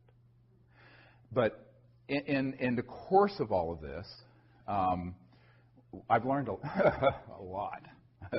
But, one of the things I've learned is that you cannot expect people in power to bite the hand that feeds them. It's like the old 9 Inch Nails song. Will they bite the hand that feeds them? And the answer is usually not. And the other thing is that the currency that matters is it's not impressive if you're a billionaire. I know a lot of billionaires. It's not impressive if you have a law degree from Harvard. It's not impressive if Daddy left you $10 billion. It's not impressive if you're the President of the United States, if you're not willing to do the right things for the people of the world and of the United States and have the courage to do it. Now, that one word, courage, comes from heart, from the French. Do you have the heart and the courage to do it? That's what's been missing. Because for the most part, our politicians and our attorneys, most politicians are lawyers, they come up in a system where it's self-aggrandizing naked ambition. And most people in the corporate world and in the political world are not going to do something that could be an enormously dangerous thing for themselves personally and could ruin their careers by being associated with it. And that's why I concluded by 2000 that the people have to do it. We, the people, have to do that. Now, one of the real other issues that came up recently was, have there been people who, over a period of time, been trying to work this within the system? Yes. There's a senior official at the CIA who, for 20 years, has been very, very supportive. He's part of that group, but he's on the side of disclosure. But he can't stick his neck out too far because he saw what happened to former CIA Director Colby. When he stuck his neck out, he was going to give Bill Colby, the CIA director, I think, for Ford and Nixon, was going to hand off one of these zero-point free energy devices and about $50 million in seed money so we could get it out to the public. And the week he was going to meet with a member of my board, they found him floating down the Potomac River. Almost absolutely was assassinated. We can't prove it, but his best friend, a colonel, met with me and said, yes, that's what happened, and he knew it was a risk. So a lot of people who are friendly to this, who are on the inside, are afraid of being tweaked, terminated with extreme prejudice.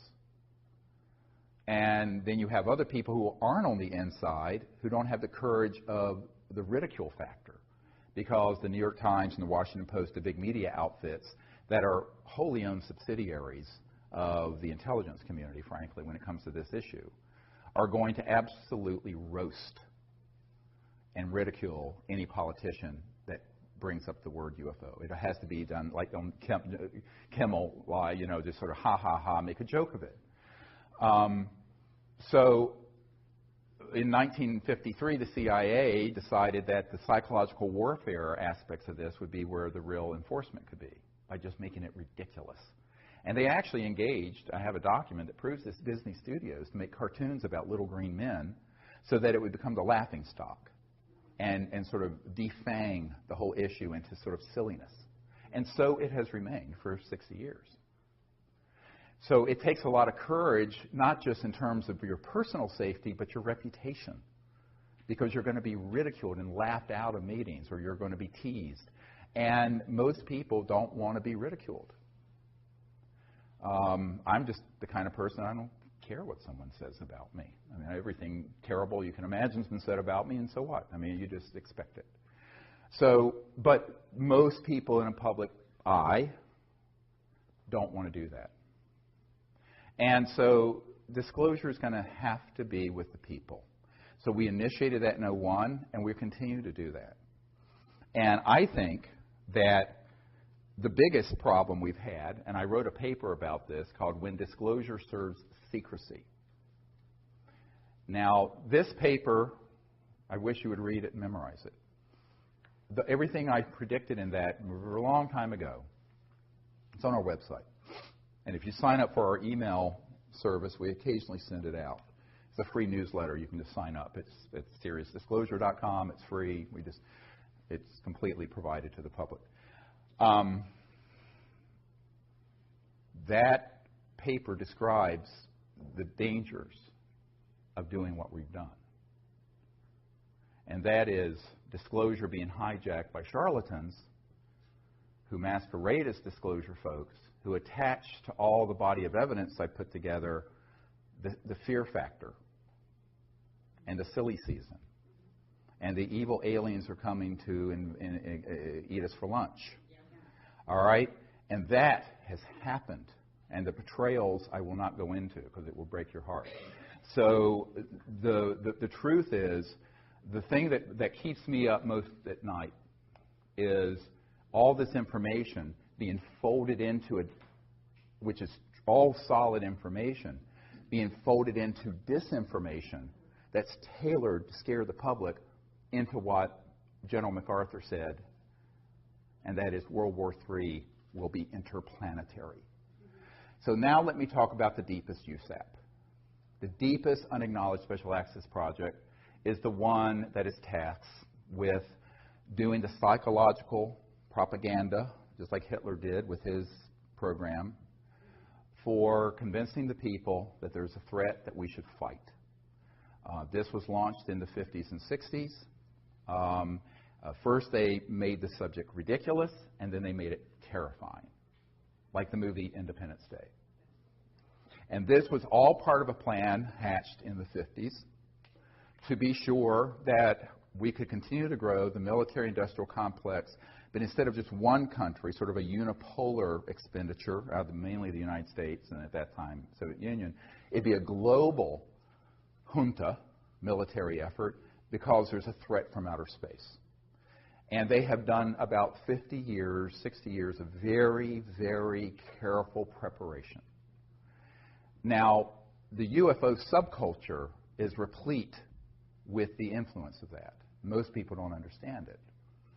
And I wasn't surprised when I got a document in the 1990s from the Strategic Studies Institute describing this project. And this is going to be in our next film, if I can find a director that wants to make this film. And it describes creating a worldwide subculture and cult around alien abductions using stagecraft, I'm quoting, and using advanced aerospace devices, i.e. man-made UFOs, anti-gravities, with creatures that could pass as aliens to engage in events to scare people so that the public could be turned to believe that there's one or more civilizations that we should unite against and fight. And Ronald Reagan at the United Nations literally said, wouldn't our job of creating a unified world be easier if we had a common alien threat? This is, you can Google this clip of Reagan saying this. So that agenda and the Star Wars programs that go with it, and 90+% of all UFO subculture books, movies, conferences are infected with that virus. Now, I'm saying unwittingly in many cases, because how would you know?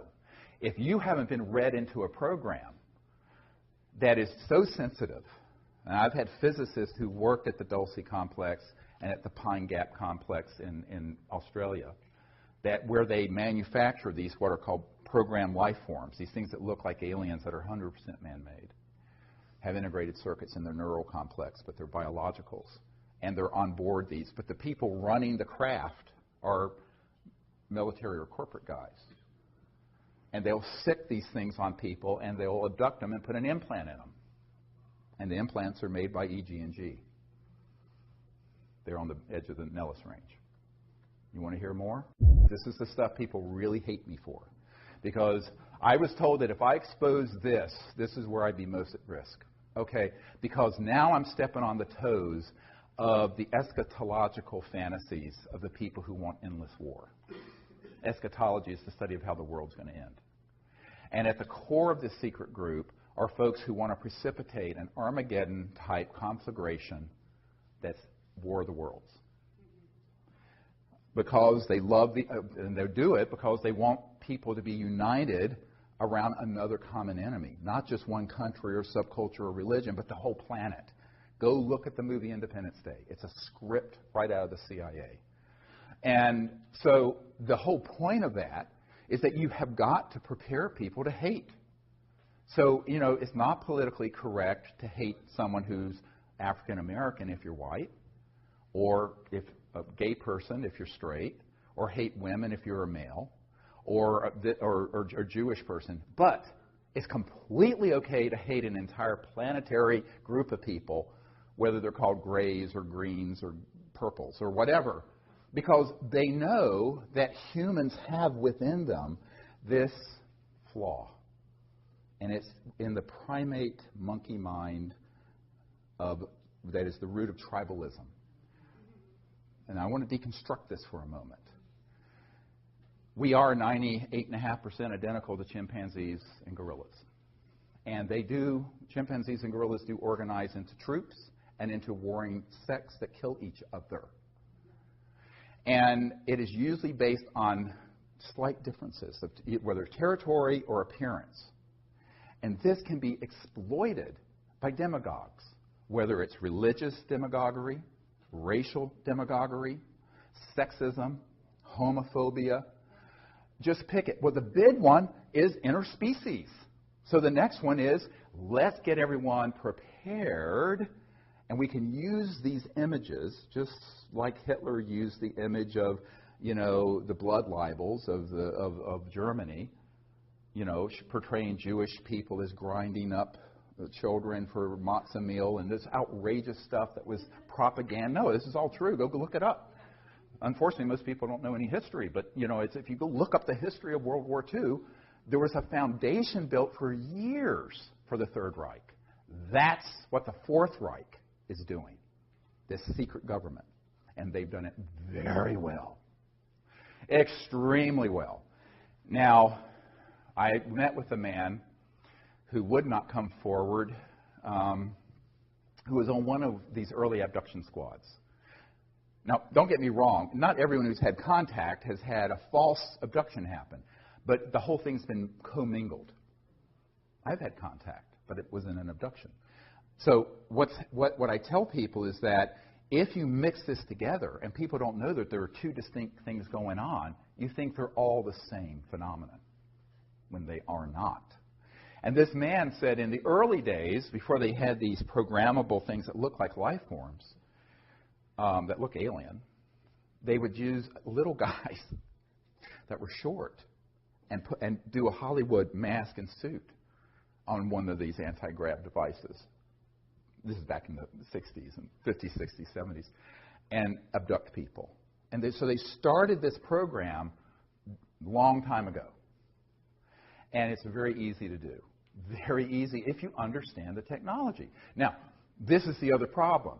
Most people don't understand the extraterrestrial technology, and if you don't understand that, you're not going to understand what the reverse engineering spin-offs have been, one of which is what I'm describing. So when they realized that they could stagecraft this, and this is described in the Strategic Studies Institute document. I don't know, the director of the film Sirius didn't want to put that in there. He thought it was too controversial. The next one will have it in there. I'm going to override whoever the director is. This has got to be in there. But that way you prepare the population for a new enemy to fight. How else can you grow the military-industrial complex from $1 trillion a year enterprise to a $3 trillion or $4 trillion or $6 trillion? You have to have an enemy. As Leon Panetta said, we're spending $110 billion a year to chase 70 al-Qaeda members in Afghanistan. He said that. So how do you keep that juggernaut going? You've got to have another and a bigger enemy. So in the meanwhile, they'll concoct and create and keep the fire burning, manipulate the world to keep the fire burning deliberately. And that's what we've seen over the last decade. We go in and break Iraq, and then it creates, it just keeps this fire burning. However, the big surprise that's coming, 1,000 times worse than 9/11, is this false flag operation to stage a threat from outer space. There was a man who came to the congressional briefings in 1997, and he was prepared to open this entire box, Pandora's box of issues, to the members of Congress there. And I will not share his name. I keep a confidence he was going to do it. The night before the congressman came, some intel people came to his room who he had worked with in those projects and begged him not to disclose it. And so he left. He was actually taken that night to a secure facility out in Virginia, and we never saw him again. He left a note under Sherry Adamak's door explaining what happened. But he had told me privately, would not go on camera, that he in 1974 had been on an interagency intelligence committee that had all this already planned out, and they could hit a button and they could release events that would look like ET craft that are man-made anti-gravities, do things that would look like an alien assault on Earth, that would stampede the entire world like 9/11 did into fear, where they would then be able to say, our next big challenge is to stave off the alien invasion. And I said, how ready was he? He says, we could have hit a button and the whole thing would have run, and that was in '74. Now, that's only because he was on that committee in 1974. He told me, but he said it was fully operational well before then. So we're getting into some really deep and dark stuff here. Some people are very disturbed when I share this. I don't think we have to, it's childhood's end today. You have to go into this with eyes wide open. And so one of my real concerns in putting together all the evidence and information I have on this is that then there are other people who are within the UFO subculture who will take the disclosure moniker and fold it into mutilations and abductions and evil aliens and this and that and the other thing. And I warned about this 10 or 15 years ago. And so it has come to pass. And I am very disturbed by it. It's the one thing that makes me want to shut down all my efforts. Because I don't want to hurt human consciousness more than it's already been injured. You know, my whole purpose is to help us get to a point where we become a peaceful planet that becomes interplanetary and interstellar. Not World War III that's interplanetary. But people who are not very nuanced in their thinking, or as Dr. Richard Haynes at NASA used to say, unselective filters, non-selective filters. They just let anything through and are not discerning, will take information and documents and witnesses and people I have and then fold it in to this other disinformation, and they do not have the discernment because they have not been at meetings with people from Behind Gap and Lockheed and the Cube. The Cube is the big underground facility that Lockheed Martin Skunk Works runs up in the high desert near Edwards Air Force Base. It's the state of the art where all these things are done. And at Dulce, which does exist. There's a man on my team who worked at Los Alamos National Labs as an engineer, senior guy, who knew a man who got on an underground connector going from Los Alamos to Dulce to work on these projects. Now, if you go to Dulce, there's nothing there because it's accessible only underground. It's accessible from Los Alamos, it's accessible from Nellis, and it's accessible from Edwards, all the way from Edwards, Air Force Base in the high desert of California. But these underground connectors, this is no myth. They do exist, and they're maglev, anti-grav, sort of, but they're underground. You go in one place, and boom, surface in another. Now, this brings up the question is, it's like the old song from the 70s, Don't Be Fooled Again, or The Who, We Won't Be Fooled Again. Will we? And I think that's the problem. Knowledge is the greatest purifier, it says in the Vedic and tradition in the Bhagavad Gita. So knowledge is key. We have to share this information, but we have to do it in a way that presents the full story.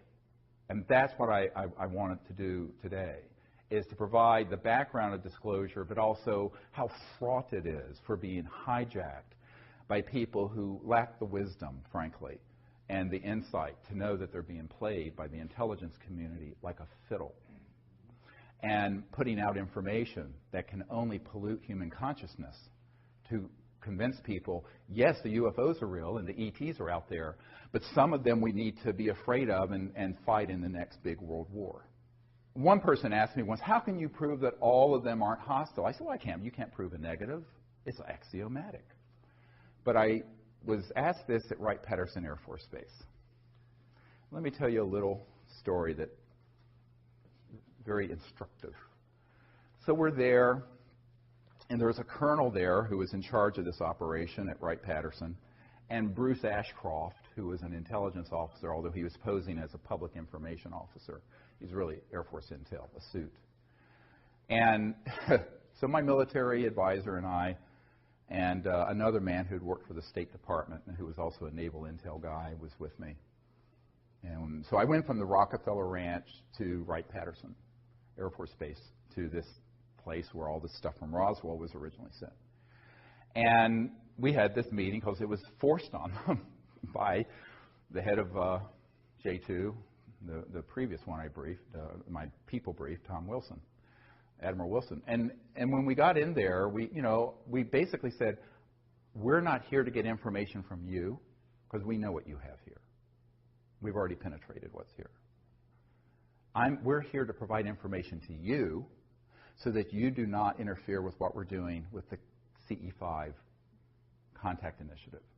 So civilians are not caught in the crossfire between you guys and what you're doing with ETs. That was the purpose of the meeting, remember. It's very high stakes. The one thing I don't want to do is have a group of people caught in the crossfire. So, not that the ETs would hit them, but our folks might accidentally, and we almost were hit at Mount Shasta a few years ago. Yeah, I'll tell you this story if you want to hear about it during the question and answer. But during this meeting, the colonel finally, at one point, said, well, how do you know that these intelligences from elsewhere aren't a threat to us? I said, well, sir, given the galactically stupid things we have been doing, chasing them, firing at them, developing laser, particle beam, and other weapon systems, and knocking enough of them down that you've been able to reverse engineer them. If they were hostile, and they have interstellar transportation technologies, it would have been point, set, match, over in 1945, about the time we developed the atomic weapon. The fact that you and I are having this conversation and breathing the free air of Earth is abundant testimony to the fact that they are non-hostile, even if they may not be pleased with our stupidity. Don't get me wrong. I'm not saying that these civilizations are altogether in thrall with what's going on this planet. Who would be? Take a look around. But if they were overtly hostile, it could be over in a nanosecond. Because let me explain to you what the technologies are. Okay, all of you have looked at video games and Star Wars movies and Star Trek and other rubbish. So, okay, wipe your mind clean of all the rubbish that Hollywood puts out. Now let's get into some real science for just a minute. If you're going from one star system to another, I mentioned this earlier, you have the ability to create an electromagnetic field and go post-quantum, what Einstein called the spooky effect, where it's the same particle appears in two places at once, like that. And it has to do with non-locality in physics, the non-local cosmos, and other dimensions. But the power associated with that under a controlled circumstance is almost infinite. And if you were to take that knowledge and weaponize it, you could take a planet, target it, turn it into a pink mist floating through space instantly. It would not be a bunch of little laser guns going like this, like you're playing. So if these civilizations have gotten here, by definition, they're interstellar. And if they're interstellar, they're transdimensional. And if they're transdimensional, they have technologies that would make our hydrogen bombs look like a Tinker toy. All right? And yet, here we sit. Notwithstanding the fact that we have been using electromagnetic weapon systems to target them and knock them down since 1947. The Roswell crash was a targeted electromagnetic switch that knocked two craft down. They actually collided with each other. One went down near Roswell, one continued and impacted near Socorro. This is in an FBI document where it talks about a new radar system, that's a euphemism, that was turned on, and these two ET craft hit each other, went down. I know men who have operated the state-of-the-art ones that began to be developed in the 50s and 60s. And now we're 60, 70 years into what are called scalar or longitudinal electromagnetic systems, which are sort of electromagnetic pulses that instead of having a wave like this, are point radiation. So they're multiples of the speed of light. And the scalar technology has been worked on for the better part of 100 years in some circles, but certainly intensely for 70. So we have used those systems to track and target ET craft since the 40s. So if they were in fact so hostile, we would have known about it massively.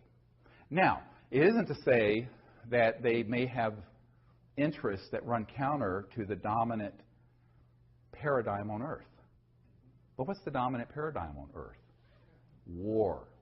The dominant industry of the world, the number one largest, is war making.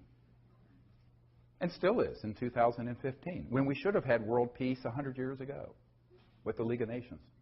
So this is a big question. And so they may be viewing us a bit jaundicedly and cautiously. And as one British intelligence officer told me, when we detonated the first atomic bomb, a big red flag went over this planet, and it was like kicking a hornet's nest. They became very concerned that we were reaching very advanced technologies and science that was instantly being weaponized and being used against one another. And that meant that we became an existential threat to ourselves, and in time, we, humans, could be an existential threat to other worlds. So that's part of the concern, and it's justified concern. Because humans don't have a great track record. Now, this is only because the good people of the world, I mean, most people on the planet are not wanting to blow the planet up. I lived in the Middle East for 3 years. Most people, Arab, Israeli, Christian, Jewish, Muslim, they just wanted to educate their kids. I mean, if you get 10% of sociopaths who want to create trouble, your society's a wreck. And that's what we're dealing with. The good people have allowed the 10% or 5% of sociopaths and psychopaths to run amok, which is what happened with Hitler in Germany. So the good people have to find their courage. And that's our job, your job, my job. So I view this as something all of us have to do. It isn't, don't look to the President of the United States, as John Podesta said. And by the way, a little footnote on that, people think his interest in this was recent. It wasn't. After we did the National Press Club event in 2001, he publicly came out in favor of disclosure. This is the senior advisor to the President, Obama. And also, he was chief of staff for a number of years, 4 or 5 years, for Bill Clinton, during which time we were doing all this with this Project Starlight, which has been misnamed the Rockefeller Initiative. It wasn't the Rockefeller's initiative. It was Project Starlight's initiative, frankly. So, but Podesta was always aware that, in a sense, what Truman and then Clinton said about the White House is that it's the crown jewel in the federal penitentiary system. That once someone is in that system, they're so in a box. And when he left the Obama administration recently, he tweeted out, which became this big uproar, about how one of his regrets was not being able to effect UFO disclosure. Now, some people thought it was a bit of a joke, but it wasn't, because there's a press conference in 2002, after we did our 2001 National Press Club event, where he talks about disclosure and needing to end secrecy and release the UFO files and information. But his interest goes back to the Clinton era, before, because he was chief of staff for Clinton when we were doing all this work, prior to what the public knows as the Disclosure Project. Does that make sense? So he was also the POC, the point of contact, for Obama and for the briefing that's here that I provided after Obama was elected. And he assembled the Obama cabinet, did not immediately take a role in the Obama White House, but he put the cabinet together. He was the head of the transition committee between the election and January 20th, when Obama was inaugurated in January 20th of 2009. And there was a man who was doing a course with him at Georgetown Law School, who's an attorney here in town who wants to be anonymous, who said, look, he's very interested in this, and, the president, of course, is going to be in the same situation they all are. And so I was asked to put together a briefing, and it went to this man for Podesta and Obama. Because Obama was, looking to John Podesta as sort of his secrecy guru, because he had been a senator from Illinois or someplace for a couple years. He didn't know anything about all this. And he wasn't going to be told by his CIA director, Leon Panetta, because I sent this same thing to Leon Panetta, because he didn't know anything, being CIA director. So that's kind of my role, is to be the bridge between this unacknowledged world and that world when I'm asked to do it. And it continues. So last year, I was, about a year and a half ago, I was in Australia on an island with 120 world leaders. I was asked, the year before that, it was the Director of National Intelligence who had just retired who briefed them. And 2 years before, it was Bill and Hillary Clinton. That year, it was my turn in 2013. And I presented all this material to all these people in the world. So I continue to do this. And then my wife and I will send out packages of disclosure stuff to colonels and people in Switzerland and people at Davos. And, you know, it's this whole networking thing. By the way, that's where your tuition is going, because these things are very expensive to do, and we have no funding and no staff. Emily and I, just with some volunteers, do all this. Now, one of the things that you have to understand about these leaders in the world is that most of them are just agog when they hear about it. They go, oh, well, I'm Minister of Defense of Australia or whatever, and I've never heard of any of this going on at Pine Gap. And they're not lying. I said, well, no, you wouldn't. So it's sort of an unenviable thing to have to do, because I'm really the deliverer of very bad news. To have to show it to someone that powerful and say, by the way, here's what you don't know that you're being lied to about. But so we continue to do that. But the big action, and that's sort of a service to people in government, because I view the good people, and there are good people in government, as victims of this secrecy, just like we are. Where they failed is in their constitutional duty to take on that machine. And that's where the courage comes in. And I think that's why we're going to have to view ourselves as the leadership, all of us in this room and the people out in the public who support disclosure. And the next wave of disclosure are going to be two things we're going to talk about after our break in a moment. One is a mass defection program. What am I talking about? We've got to network, tell everyone we know, and find another wave of people who are currently deeply involved in these covert programs who will approach me, and we will massively defect at once. Because even when I'm sitting on, there's probably 10 or 15% that's out in the public domain. Some people I've interviewed have asked me not to release it till they're dead. Fantastic. Okay? So that's the next phase. The other is mass contact. We have got to create teams all over the world that are skilled in the art of the CE5, Close Encounters of Fifth Kind protocols, who go out on a regular basis and create in consciousness, but also in action, the ability for mass contact to happen that's peaceful before this false flag creates the overlay. So it's a race. We're a race against the clock. And so that's how it has to happen. And that's something that you don't have to sit on your hands waiting for the president to do, or for that matter, me to do. That's something all of us can do. Yeah, and people who've done the CE5 initiative, even using the app, we get reports every day on our website of amazing contact and things that they've had. So if more and more people start doing that, the ETs are going to get the message that not everyone on planet Earth is sleepwalking. See, they need to see that. Now, people have asked me, Larry King asked me, why don't they just land on the White House lawn or their Super Bowl game? I said, yeah, they could do that. But all that would do would trigger mass panic, because these folks in the intelligence community would say, we're being invaded. We need to fight them. They know not to hit that tripwire.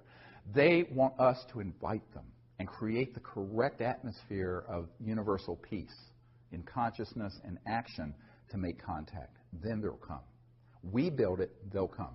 They're here anyway, even when they're invisible, because most of the time they're shifted beyond the speed of light, and you can't see them anyway. This is what I'm going to talk about in LA at this workshop I'm doing in Glendale. But I think that's why, if we understand how powerful we each are, not only to find more and more mass defecting witnesses inside Booz Allen Hamilton and inside the CIA and Lockheed Martin and Skunk Works and Dugway Proving Grounds and Nellis Air Force Base and Pine Gap. And I have a whole list of corporations and facilities that I've updated of where these operations are currently going on. And we need to have people in those systems come out. Not trickle out one at a time with no credibility, but en masse. Just like the 01 event, but on a larger and deeper level. So that's what I'm calling for now. And then the other is all of us. becoming ambassadors to the universe as citizen ambassadors, peaceful contact. And that's something every single person can do in their own community. And if you do it and you practice it and learn what the protocols are, you'll be quite stunned at what will happen. It's beautiful.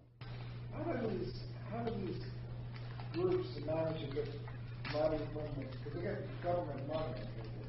How do they do that since they're working outside the realm of typical government agencies? He asks, how do they get the money from public coffers to run these sort of projects? It's actually a very good example of it is one of our witnesses who worked for SAIC, Science Applications International Corporation, in La Jolla, California, is the headquarters. And this is one of the crown jewels of the contracting entities that deal with this issue. And SAIC deals with many issues, but they sort of have companies within companies within companies. That's the way it's structured. And this particular witness, who's one of the Disclosure Project witnesses, was a woman who had been recruited to work for the company. And she was in a program that basically was a room and a bunch of file cabinets. And what she did, they took in millions of dollars based on a grant and or a proposal for funding research. It went into their office, went out the back door of the funds to a black project. And what she and the other people in the office did was gin up reports that would go back to the government and to the auditors that were completely bogus. And when she asked, where is this, what's the real research going on with this money, she was shown a file just full of these empty reports. So, obviously, that's fraud. But that is how they work. So, for example, the B-2 stealth bomber might cost a few $100 million actually to build. They tell the Congress they cost $2 billion apiece. Well, the other missing $1.3 billion goes into the EMGs, the electromagnetogravitics or other unacknowledged special access projects. So this is sort of just the way it is done.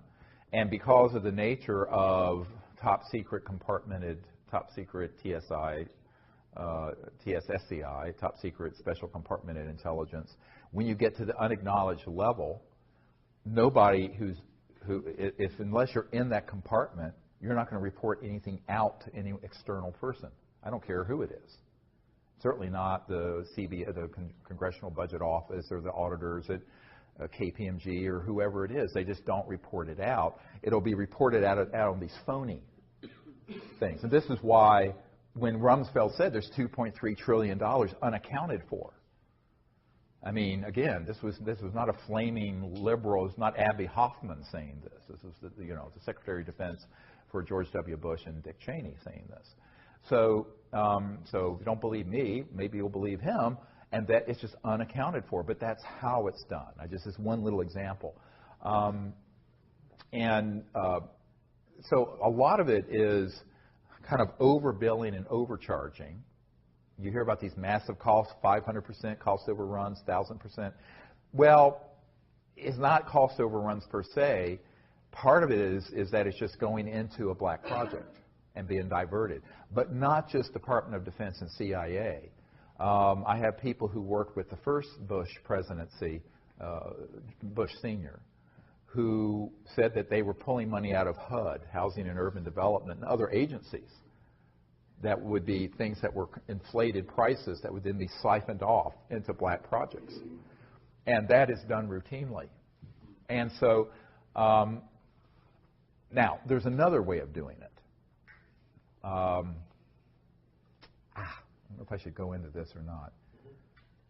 This is the dark end of it. Okay, so there, one of the meetings I had was right after we did the meetings in 1997 for members of Congress and for Admiral Wilson at the Pentagon, the J2, head of intelligence joint staff. I had a meeting with a former member of Congress and a senior executive with SAIC at Crystal City here near National Airport at this former congressman's condo. And this congressman had been for many years sort of a consigliere to George Bush Sr. And he said, "Do you understand how dangerous this group is?" I said, "Yes." He says, "But do you understand where a lot of their funding comes from?" I said, "I have a very good idea. Where are you going with this?" And the SAIC executive had recently retired and moved out of the country to France. And both these people asked me not to disclose their names, but this has put me under sodium pentothal. I'm telling you the truth here. They said, "Well, we use these anti-grav devices, and they launch wee hours of the night from various places, and they move billions, hundreds of billions of dollars worth of clandestine drugs and armaments around the world." And he said, there is one group that is involved, it's like a small army, he said, of people of 8,000 men that have been involved in just moving contraband around the world because it's all cash and it's untraceable. And we have killed 2,000 of these men for minor infractions of security. Okay? This is not a conspiracy theory. These were two principals with firsthand knowledge of it, warning me of what this group is really into. So one of the reasons, therefore, fast forward to another problem. If the drug war has been created so that by making it illegal, it not only keeps it criminalized, but it creates a domain where so these super black illegal operations can kind of pluck the low-hanging fruit and have a very large, I'm talking hundreds of billions of dollars of funding by being kind of integrated with these criminal enterprises. You know, now I'm not in favor of drug use, but I think it should be completely legalized for that reason. And that would just suck all, it won't be. Now, they'll wrap themselves in morality and public health and all this other stuff. They could care less. I mean, you know, any kid, any middle school kid can go to anywhere and get any drug they want in the D.C. area or even out in Virginia in the rural area I live in. It's so that it creates their own little monopoly, and it does. And this is not a conspiracy theory, because I have met with the principals who were involved in those operations. So that's another source of funding. Now, there's another source of funding. So we have the black budget of the United States government, $100, $200 billion a year. You have this clandestine and very dark criminal enterprise running drugs and armaments. And then you have another source, and that is, I call them the corporate spin-offs. Pieces of junk like this.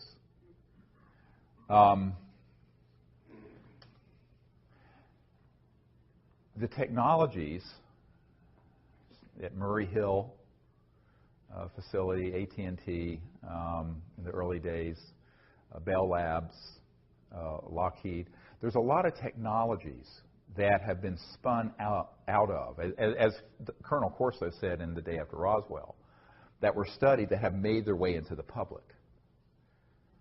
By studying extraterrestrial materiel that have come from our downing of these aircraft, spacecraft.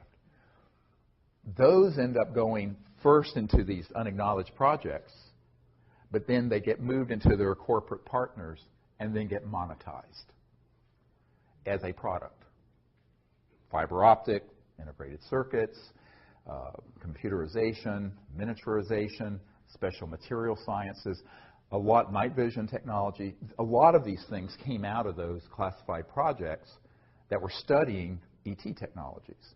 Now, what they've held back are the energy generation and propulsion systems. But they have monetized and become enormously wealthy through these others that have been monetized. Now, we, the taxpayers, have paid for that research, but it ends up getting a patent and gets spun out as look what we invented. Now, most people, you know, and it's interesting that this guy named Thiel, who was one of the co-founders of PayPal, I believe, recently said in an interview with Fareed Zakaria on CNN that there has been no real discoveries and progress technologically in 50 or 60 years. And this was on CNN. It still takes you the same amount of time to go from JFK to Paris now as it did in 1964, 50 years ago. And that basically what we've done is sort of tinker around the edges. Now, I know people, when they hear me say this, the people in Silicon Valley and who think they're high-tech with this, I mean, we had telephones 100 and some years ago, so are just like appalled. I said, yeah, but the Internet was developed by DARPA, the Defense Advanced Research Projects Administration. The technologies that are in here were spun out of these covert programs, and then people innovated them. They did innovation and applications, not discovery. So, and if you come up with a fundamental new discovery in science and technology that is really disruptive, i.e., free energy or something like that, it will be confiscated, either under a national security order or if it goes through the patent process through the patent law provisions for seizure. And if not that, they'll just flat out take it and tell you to be quiet or else. And that's true of people at universities, industry, private inventors, et cetera. I know many, many, many people who've had that happen. Here in Washington, the Federation of American Sciences said, well, look, you know, there have been 5,135 patents that have been seized. Well, the reason for that is that the things they don't want out are things that are true breakthroughs. So if you look at our society, yes, we have an internet and you have an app so you can go find your restaurant you want to find instead of looking through the yellow pages. But it's just the yellow pages is digitized. It's no big deal. We're still running this thing and all the lights in this building off a coal-fired power plant from the 1800s. Your car is the same engine Mercedes had in the 1800s, internal combustion. The jet engines were developed in the 30s, invented. Rockets, 40s. Atomic power, 1945. No real fundamental breakthroughs in science and technology since then. And that's what Thiel was saying. Thiel, the multi-billionaire. And I think it was sort of an astonishing statement for a lot of people, but he was being honest about it. So, but there has been monetization that way, which has created enormous revenue for a lot of these corporations. What do we have in any of our encounters with medical technology that's been sequestered? You asked the question, what do we have that has come about through some of these research projects and encounters that are medically related? A lot. My understanding is that if the technologies that deal with regenerative capabilities exist, transdimensional, that are sequestered, where you could actually regenerate spinal column or a severed limb and nerves, things of this sort, cancer, other diseases. But the problem is those use technologies that are transdimensional. What do I mean by that? They use subtle energy technologies that aren't just kind of like acupuncture, but I mean that are, you know, electromagnetic systems that are very, very high tech. Almost like in Star Trek where they wave a thing, you know, but that would actually work reliably. But there too, I mean, you're talking about hundreds of billions of dollars in pharmaceutical and conventional medical. There's agribusiness, medi-business, military-industrial complex. A lot of toes would be stepped on. But also, more importantly than that, is that if you open a window into an application that's medical related to these technologies, people are going to see the energy implications of it. And with that, it's goodbye oil. It's goodbye coal. So they've been sequestered for the same reason the energy and propulsion technology. But yes, I understand from men and women I've worked with that there are amazing technologies that relate to medical systems and curative and reparative regenerative technologies that are trans-dimensional electronic systems that would just blow your mind. Yeah, and so unfortunately, you know, in a sense, our medical system is sort of Stone Age from that point of view. But there is medical information that can help. Yes, there's medical information that can help. And one of the things I've said, there are multiple, look at this whole issue of disclosure. First, there's the basic information, we're not alone in the universe. Then there's the fundamental technology, energy, propulsion. And then there are all the ancillary or associated technologies. You know, medical, environmental abatement. Ken Shoulders, who was a scientist, discovered charged clusters that would, under right conditions, neutralize radioactive material. So you could take all the radioactive waste in the world and neutralize it. This was proven. And the Department of Energy was going to fund the next level of it, and the people in this cabal circled their limousines and said, no, you will not. Because it was pulling energy from this quantum vacuum zero point to do it. I know the people who are part of that initiative, all of them. So there are so many spin-offs and benefits of disclosure of this central issue, but that's the reason it's secret, is that the implications are so huge. It's not just the energy sector or the transportation sector. It's the medical, it's the pharmaceutical, it's all of it. But, you know, would 99.999% of humanity benefit if it was used peacefully? Now, there's a big caveat. If it was used peacefully, yes.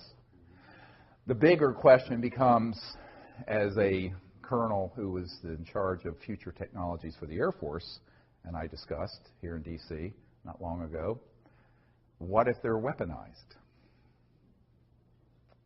I said, well, they already have been, haven't they? But they're covertly weaponized. But what if they proliferate and are weaponized? So this gets into sort of the larger question, evolutionary question of, are we willing to go forward as a peaceful civilization or not? Because we are at a crossroads where if we don't go forward peacefully, we won't go forward at all. And it's not world peace, it's universal peace. It's interplanetary. So one path leads to, it's like the Hopi line or the Hopi prophecy rock. One line leads to termination, and the other one leads forever out into the future, into the stars. We are the last generation to make that decision. We don't have another 100 years.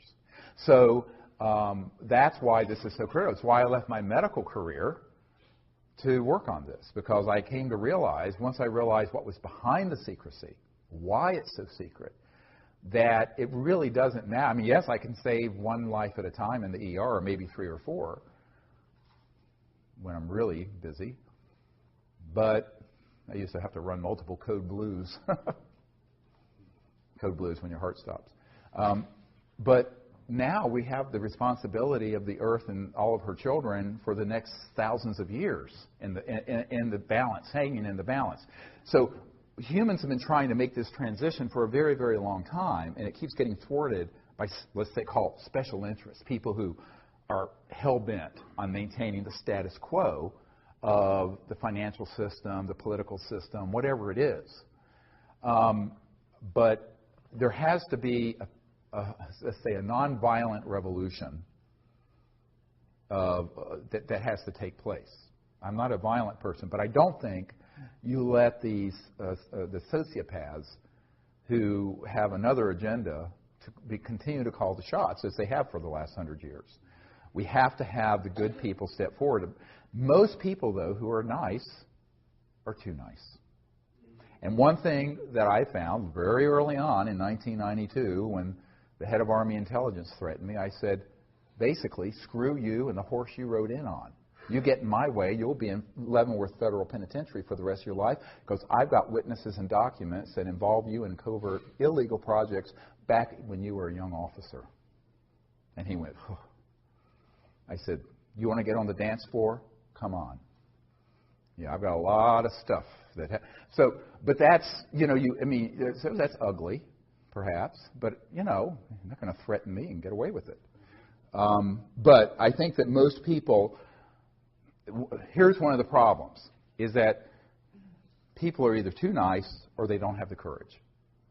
Like so many of the technologies that I know are held by people who are out there that we've met with who could bring out these technologies. The first time someone comes up to them and goes, boo, they put their tail between their legs and they run. They're not willing to take the risk. Now, you have to be willing to take the risk, including losing your life, or you can't go anywhere with something like this. Or if they know they can put you on the run with the least little threat of defaming you or threatening you or what have you, they know they've got you, because that's what's going to happen. So the currency the only currency that matters. You have to know about this. You have to have the vision of what to do. There has to be a certain fund of knowledge and intellect, is why I'm sharing. But when push comes to shove, how much heart, courage do you have? And that's true of these medical technologies. It's true of the basic energy technologies. And it's true of the state of the world.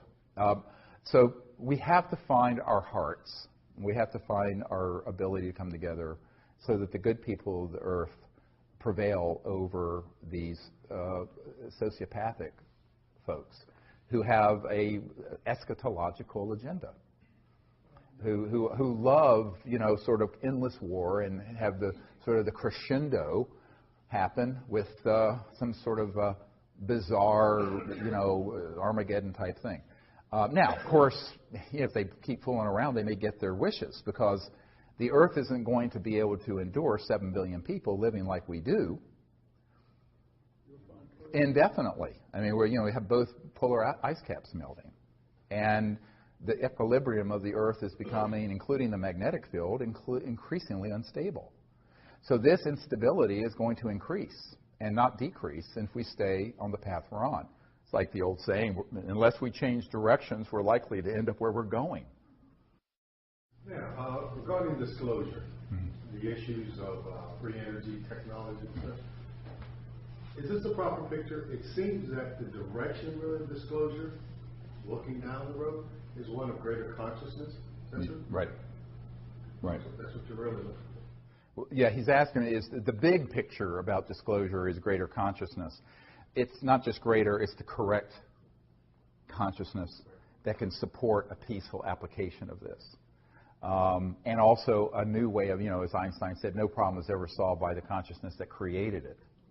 And the problem of endless war and the problem of taking every advance of technology and turn it into a new type of club to hit someone in the head with, this is a big problem. And as this colonel in the Air Force pointed out, these technologies would enable someone in another country to deliver a payload in less than a second from the Middle East to Washington.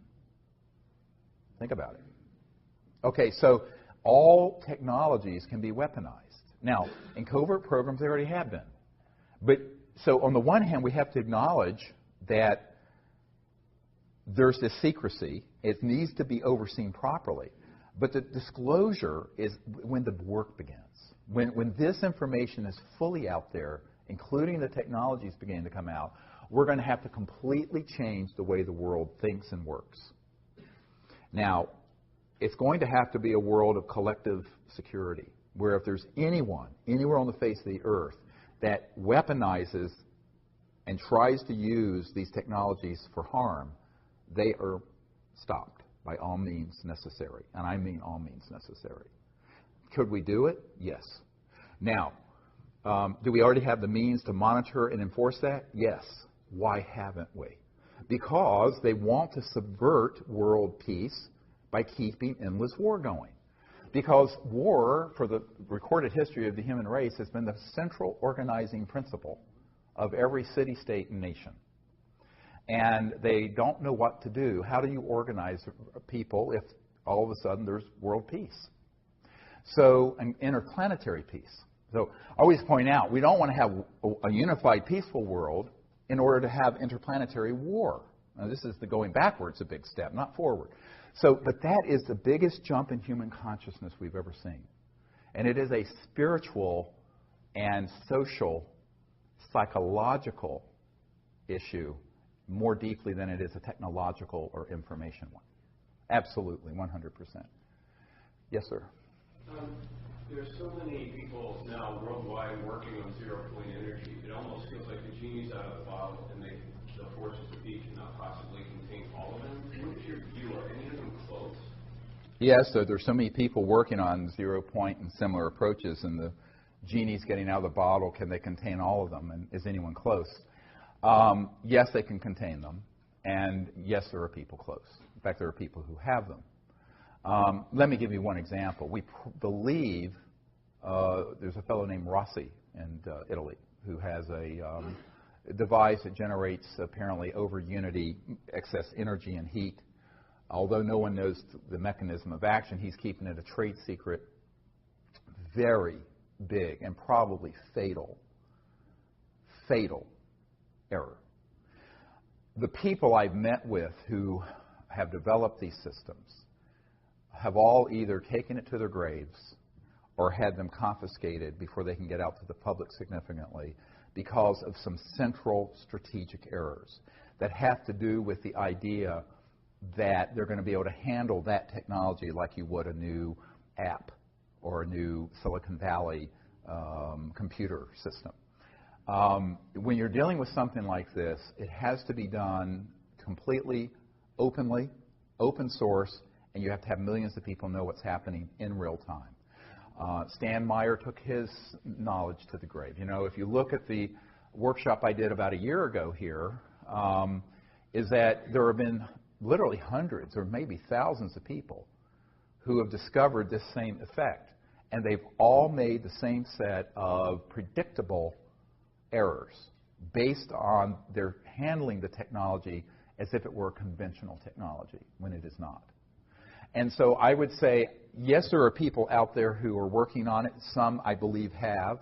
I have a friend at Stanford University who knows a man at the National Security Agency who confided that they're tracking what Rossi is doing very carefully, which indicates to me where there's smoke, there's fire. If Rossi's listen, heads up. So, but strategically, tactically, and strategically, he's handling it in a way that guarantees failure. Because by keeping it tightly held, coveting, trying to keep it secret, overly concerned with monetizing the technology instead of getting it out, he is going to step into every booby trap that's been set out there. And the chances that it will make its way out to the public is infinitesimally small. And that's not just true of Rossi's technology, but of every other person who has that same idea.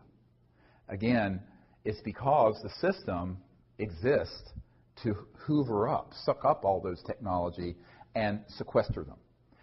Now, I just recently learned in the last couple months of a man who was working with a group of investors who was funding a man up in New York at a university, a professor, a physicist, who had discovered how to take just natural gas and burn it so there was zero carbon and 100% utilization.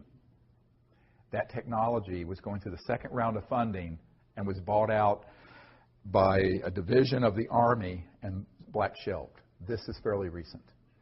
There was another technology he was working on dealing with batteries. And as you know, like Tesla Motors has like 900 pounds of lithium batteries in that car. It's a very inefficient system. We have a Chevy Volt that it runs on our solar farm out in the country.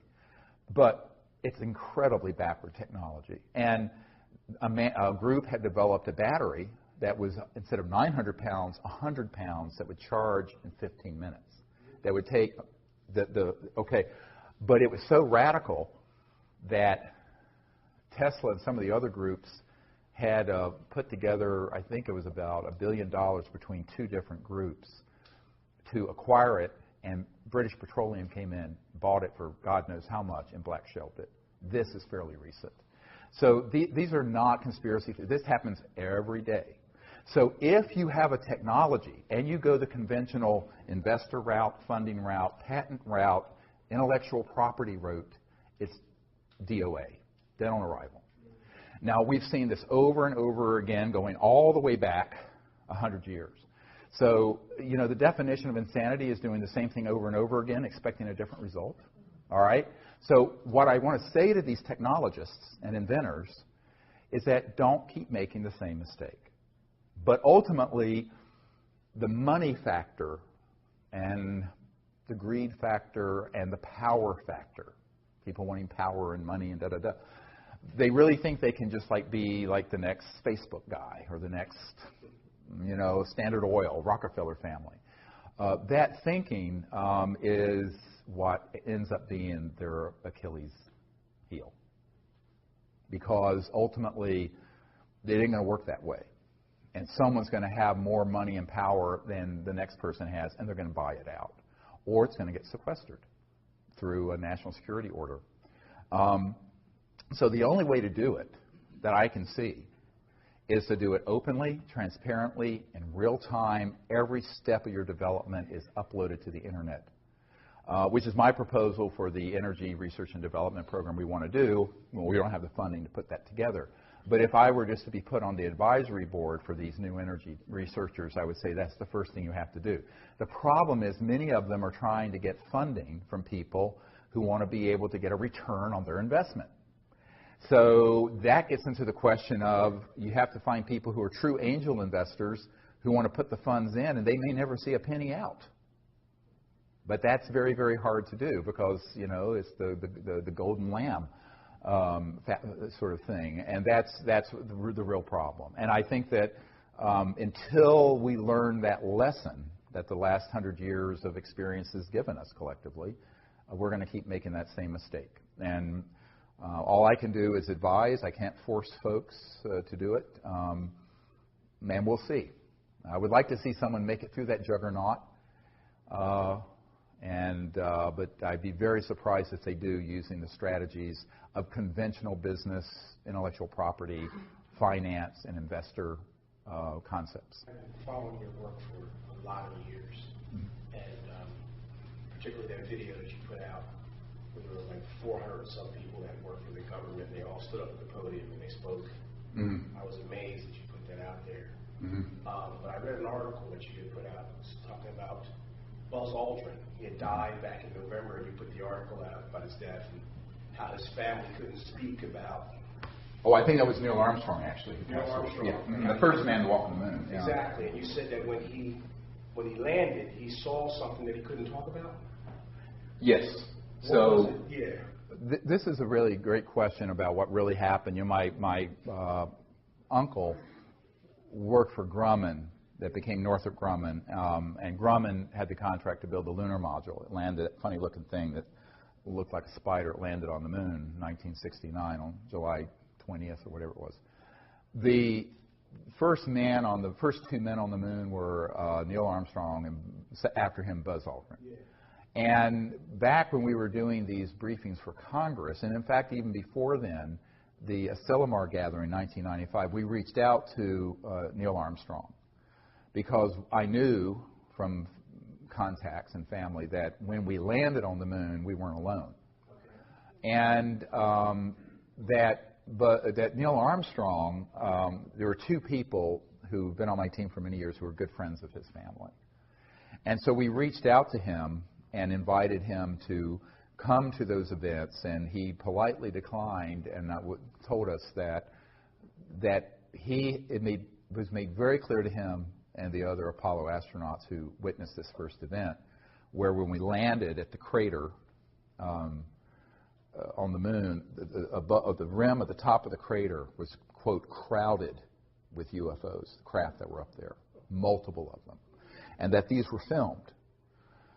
And that I know people personally who've seen that film footage.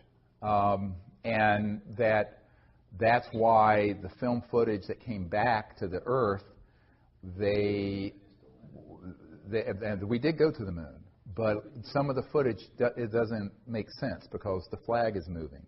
Now, the reason for that, and this is where people say we didn't go to the moon, it was all hoax and filmed in a basement up in New York. The truth is we went, but during the lunar orbiter, going back before the Apollo mission, we actually were circling the Earth taking the first early digital photographs. And as you know from the testimony of Disclosure Project witness Carl Wolf, there were structures on the moon that were artificial. Some were newer and some were very ancient. And so they knew the covert programs, and these images were being downloaded to out here at Langley, not the CIA headquarters, Langley Air Force Base, to a compartmented operation run by the National Security Agency that was then sequestered away from the other NASA scientists. But the people running that project, the deep black people in those projects, knew that it was likely we were going to encounter something not of this world or a UFO when we landed. Therefore, they had filmed some footage that they could splice in if something started happening. So during the live transmission, if something started happening, there's a delay that went through this National Security Agency filter, and they could immediately, instantly put in. And that's why there's a couple frames where the American flag is moving. Well, there's no atmosphere on the moon, okay, which was the one mistake they made in that whole plan. That's the telltale giveaway. Now, some people have taken that, the conspiracy theorists have said, we didn't even go to the moon. We did go to the moon. But they knew that it was likely there were going to be ETVs, extraterrestrial vehicles up there. And so when they stepped out, of course, you know, and we're approaching actually, before they even landed, they saw them. So they were already with this sort of pre-prepared film that looked very, very good, except for this one error. And so Neil Armstrong and Buzz Aldrin know for a fact. Now, Neil Armstrong said, look, you know, if I were to go forward and talk about what actually happened, I've been told, Neil Armstrong said this to us, that me, my wife, my children, and my grandchildren would all be killed, that they would take us out somehow, some terrible accident. And he says, I'm not going to talk about it. Now, Buzz Aldrin has just basically, he sort of had a nervous breakdown after this and was actually at an Air Force facility. I know a man that was there with him, and he confided that this is also what happened. I also know Buzz Aldrin's sister, who pulled me aside and says, yes, you're absolutely right. That is what happened, but it's not my job to out Buzz Aldrin on this. If he's ready and he's able and allowed, he will speak about it. But you have to understand enormous pressure was put on these men never to speak about what actually happened. Can we speculate on whether those ships came from here or from there? And this is the follow-on question, were those ships that were around the moon at that time in 1969 extraterrestrial or man-made reproduction vehicles using anti-gravity? I don't know. It could have been either. But I think probably they weren't ours, only because those folks would not have wanted to risk exposing that they were there with cameras rolling.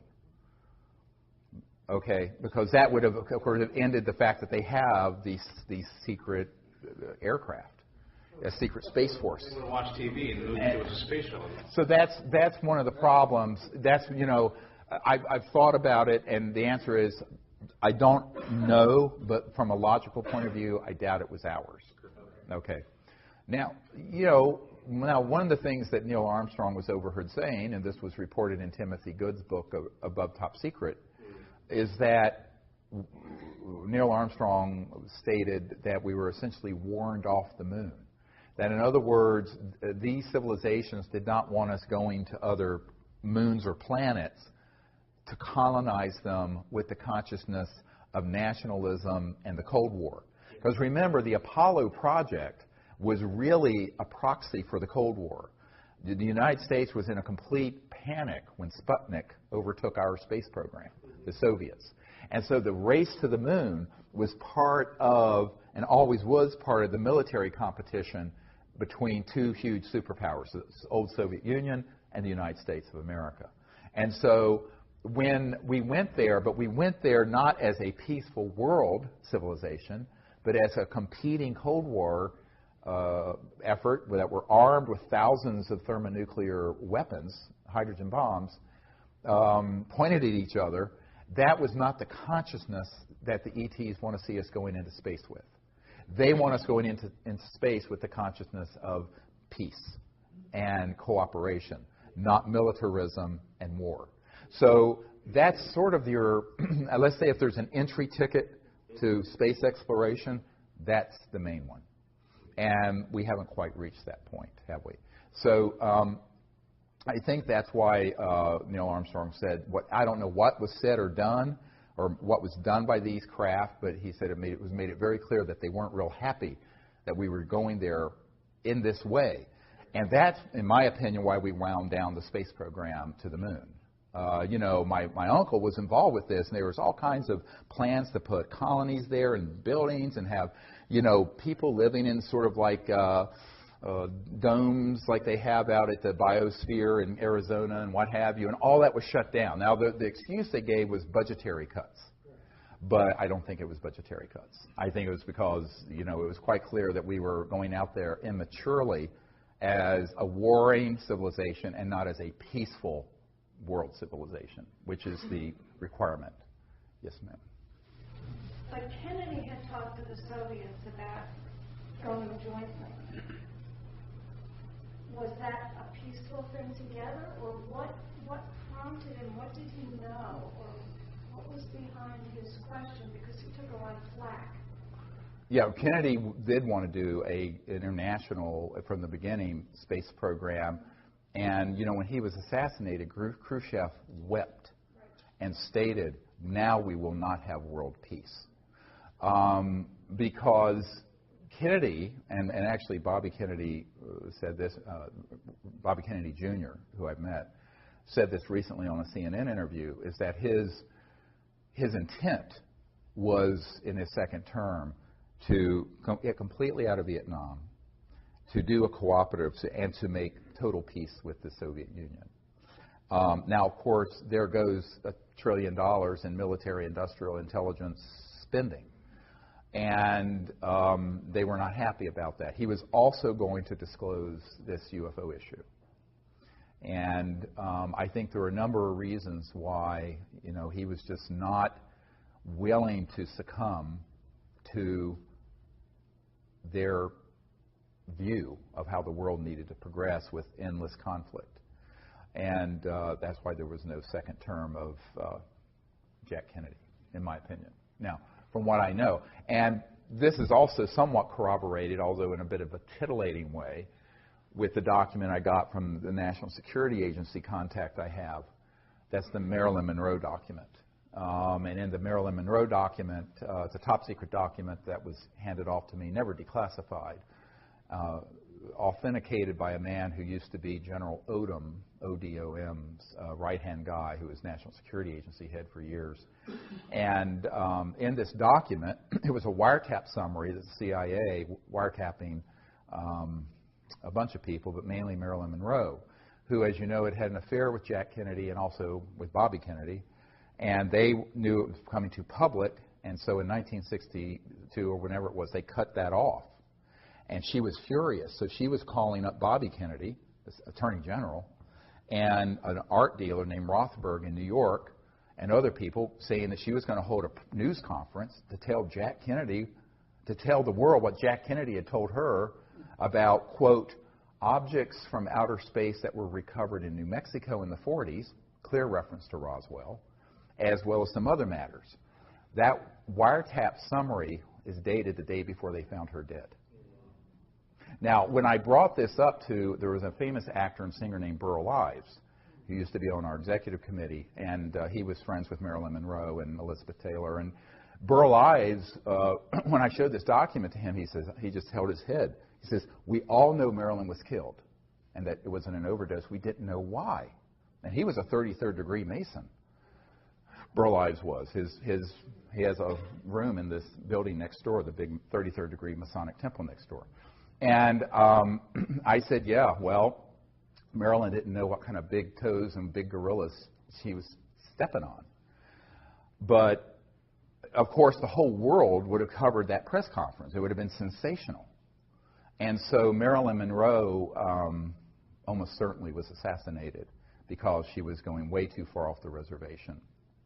And this document has the proper project code names and code numbers for that era. Project Moondust, Project 46, some of these key project code names and code numbers for the early 60s.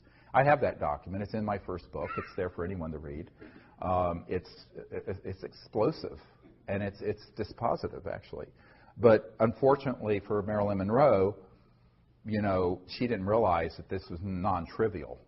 This is not a trivial thing to hold a press conference, a person of her stardom in that era. I mean, she was huge, talking about these specific issues because she had learned that apparently in pillow talk with Jack Kennedy. And so it cost her her life in order to keep that quiet.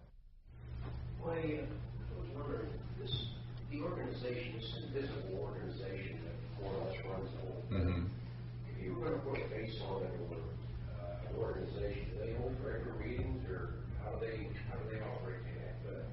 They have to do some kind of thing. Very good question he's asking. You know, this group, Magic Control, the Majority Committee, Joint Intelligence Committee is what it is called.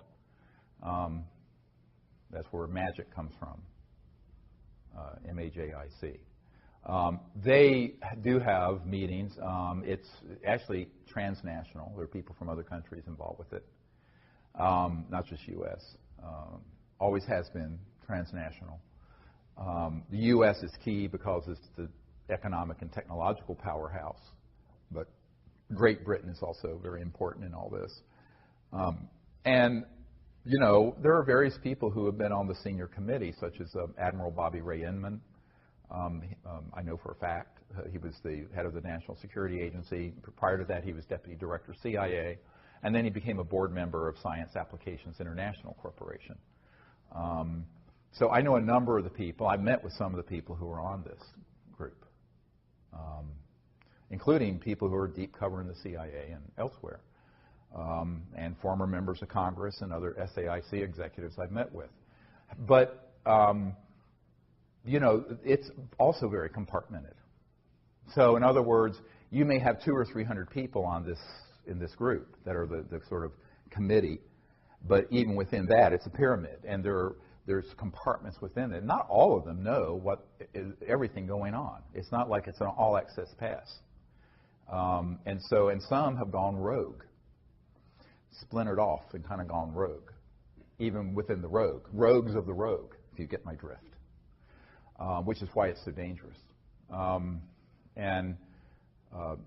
You know, I could draw a whole diagram of it, but you can kind of imagine some of the key people. You know, more recently, General Michael Hayden has been involved with that committee, who had been NSA head and CIA director.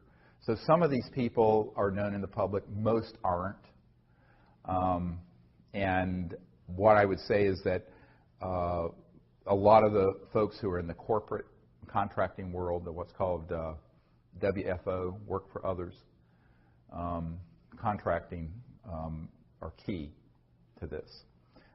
I remember years ago, right before I was going to have the meeting with the Clinton CIA director, I was in Arizona at the Wrigley Mansion, the Wrigley and chewing gum people, but it had been bought by Jordy Hormel of the Hormel Meat Company. And there was a man who was a member of this MAGIC, this MJ12, they used to call it, group.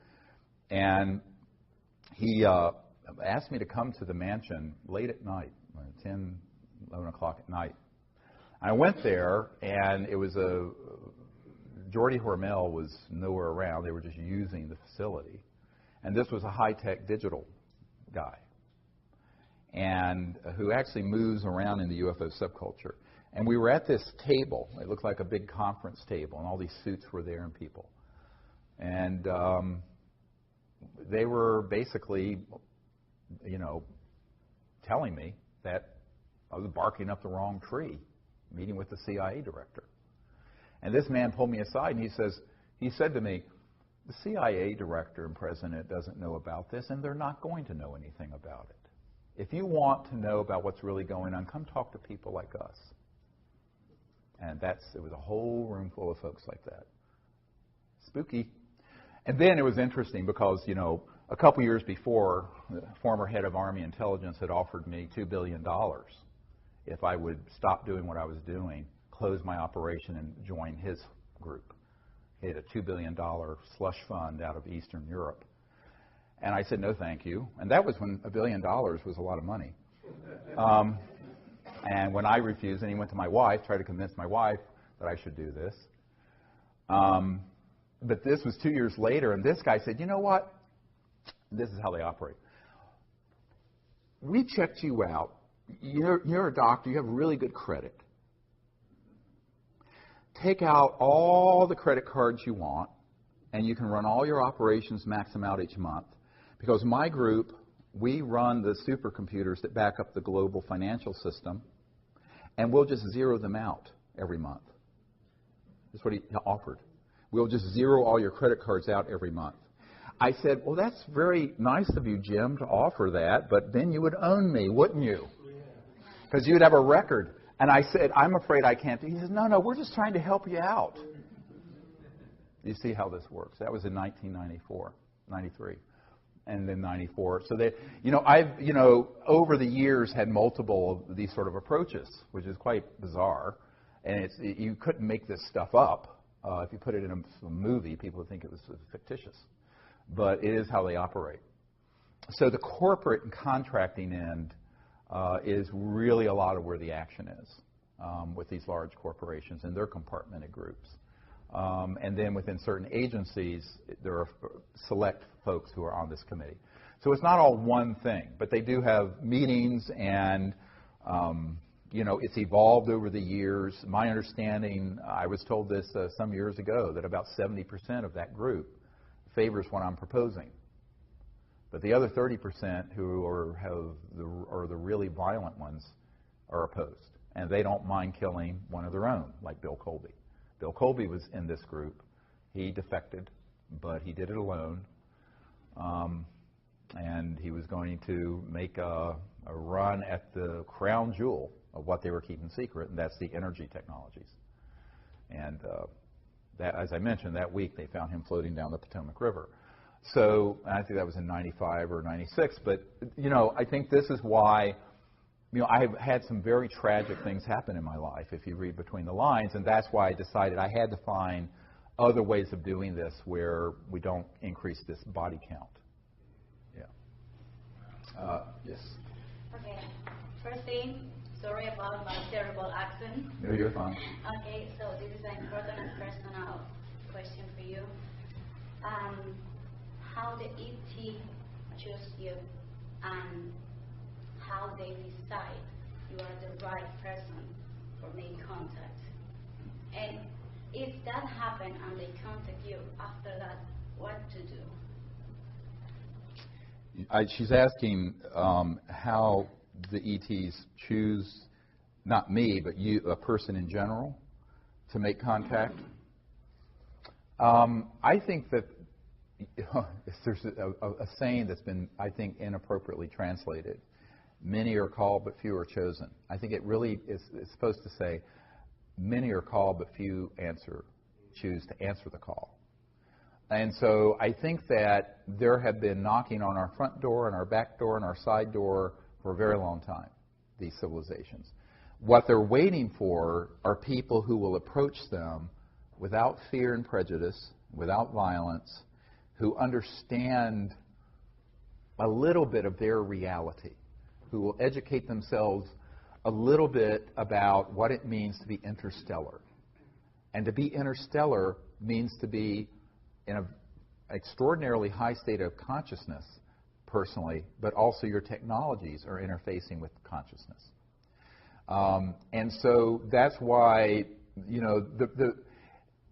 if you approach it with an ethical and moral intent of a pure heart, peaceful purpose, no fear, no prejudice, but also have prepared yourself for, shall we say, the unusual, even strange or bizarre ways that they may interface with you, so you're not afraid when they do, then they will.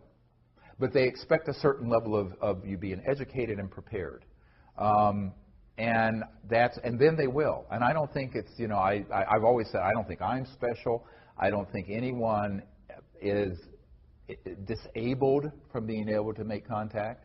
I think it's them willing to go through the process of training and education, but more importantly, what is the purity of your heart and intent? You know, it can't just be because you want to see a UFO and be entertained, like dolphins at SeaWorld. It has to be for a sincere purpose to be a liaison between humanity and their culture. And if there's that purity of intent, then I think you'll be astonished. But there's also the preparation that has to happen. The reason for that is, if you read the last book that we put out about extraterrestrial, the Countdown to Transformation, extraterrestrial contact, Countdown to Transformation, and you read the accounts our senior team has had going around the world, some of it's very strange stuff. Like we have a team up in New York where there are these two wonderful ladies, and Diane and her wife, Marilyn, when they first read my book, Hidden Truth, Forbidden Knowledge, had their cell phone access when, I forget which one, was at the dentist office. And all of a sudden, this sphere appeared on her phone, and the C-steady tones, those tones we use, started playing over the speaker system of the entire dentist's office and over her phone. And this happened multiple times until she came to the Outer Banks of North Carolina and got trained and just had amazing contact. But it was very strange stuff. And in fact, the dentist came out and said, "What's that weird music?" And it sounds like something from outer space. And it was all coming through. I think it was Marilyn's phone. I'm not sure. Or Diane's. It was Diane, yeah. So there's all kinds of ways where they will sort of initiate you and test you to see if you're ready for... Most people live in a very 3D, almost teleologic, very in-a-box world. But if you're interstellar, you're not living in that world. You're living in the world of higher dimensions, higher consciousness, energy fields that are completely beyond the speed of light. And so when those come into 3D, it can be very unusual. And so preparing yourself for contact involves understanding where mind and consciousness and thought and electromagnetic systems and all this phenomenon come together. There's a nexus where they come together. And that's why the development of higher states of consciousness in the meditative state is the foundation of the whole Close Encounters of the Fifth Kind initiative. It's very controversial amongst the nuts and bolts crowd in the UFO subculture. I said, yes, but you're not dealing with civilizations using a piece of junk like this. They're not communicating using the speed of light. Because if they're from the Andromeda Galaxy, which one of the ETs that came at Joshua Tree told us he was from the Andromeda Galaxy. And we have a photo of it. It's on our website. Go look at it. This is 2.5 million light years from Earth. At the speed of light, it would take 5 million years to get a signal from there to here and back. 5 million years. Homo sapiens haven't been on Earth for 5 million years. So now that means that they're using technologies that are transdimensional, going beyond the speed of light, and which also, it so happens, interface with thought forms, energy fields that are in the realm of the thought. What used to be relegated to the mystics, but now is something we have to accept as the real science of the future. And so this is where the science of consciousness and the science of transdimensional and interstellar technologies are going to have to come together, which is actually my first great love. This is actually what got me involved in all this, because before I was a medical doctor, I'd had a near-death experience, and I had this, even though I was raised an atheist, I had this experience of the unbounded being, and it was beautiful. It was a God consciousness experience, for lack of a better word. And I realized that the mind, the consciousness within every single person is infinite, and everything is folded within it. So I began to learn meditation and became a meditation teacher. I was a meditation teacher before I was an emergency doctor.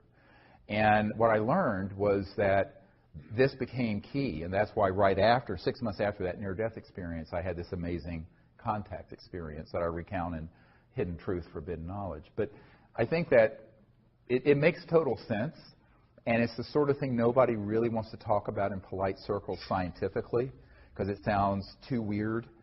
But if it's not a little weird, it's not extraterrestrial. It's probably something from Lockheed. And so educating yourself about the nature of where consciousness and thought and these technologies interface with their technologies. And in 1991, I wrote a paper that's in the first book I wrote that's called The Comprehensive Assessment of the UFO ETI, Extraterrestrial Intelligence Subject. And in it, I talk about technology-assisted consciousness and consciousness-assisted technologies, where the mind interfaces with these both ways, where the mind can interface with technology, but also where technologies can augment and project thought and awareness more accurately. And that's what these civilizations had. I got a call from a senior aerospace engineer at McDonnell Douglas Aerospace that became part of Boeing Phantom Works. They had their own Phantom Works, became part of Boeing covert programs, but it was still McDonnell Douglas back then. And he said, "How do you know this? This is the most accurate assessment any of us have ever read." And it turns out he had been on all kinds of committees, had known old man McDonald at McDonnell Douglas, and was on the Condon Committee to look into this at the University of Colorado in 1969. But he said that it's going to get you in a lot of trouble because it sounds a little far out there. And then he related me a story. He says, I was researching a case for McDonnell Douglas years ago, and it was in the Baja California in Mexico. And a craft had materialized, and this ET just appeared outside of it. And he had sort of a little black box, rectangular box here at his solar plexus.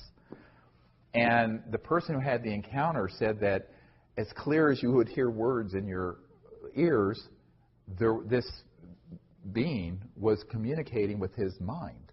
And he was thinking back, and he knows that this device was receiving it and augmenting it and facilitating it. And it was going back and forth, all through thought.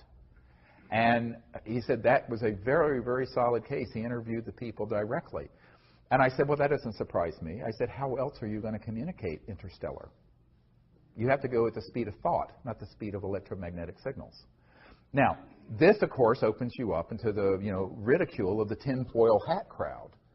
But there is a serious science. And by the way, it is why the people at the science director at the CIA and other places know that we're onto the real thing.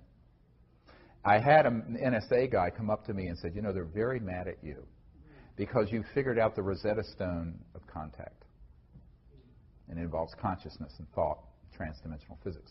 But it is also the thing that gets you in the most trouble the most quickly in the conventional world, mainly because the conventional world has been miseducated about science, technology, consciousness, religion, thought, everything. I mean, it's almost like everything you know is wrong.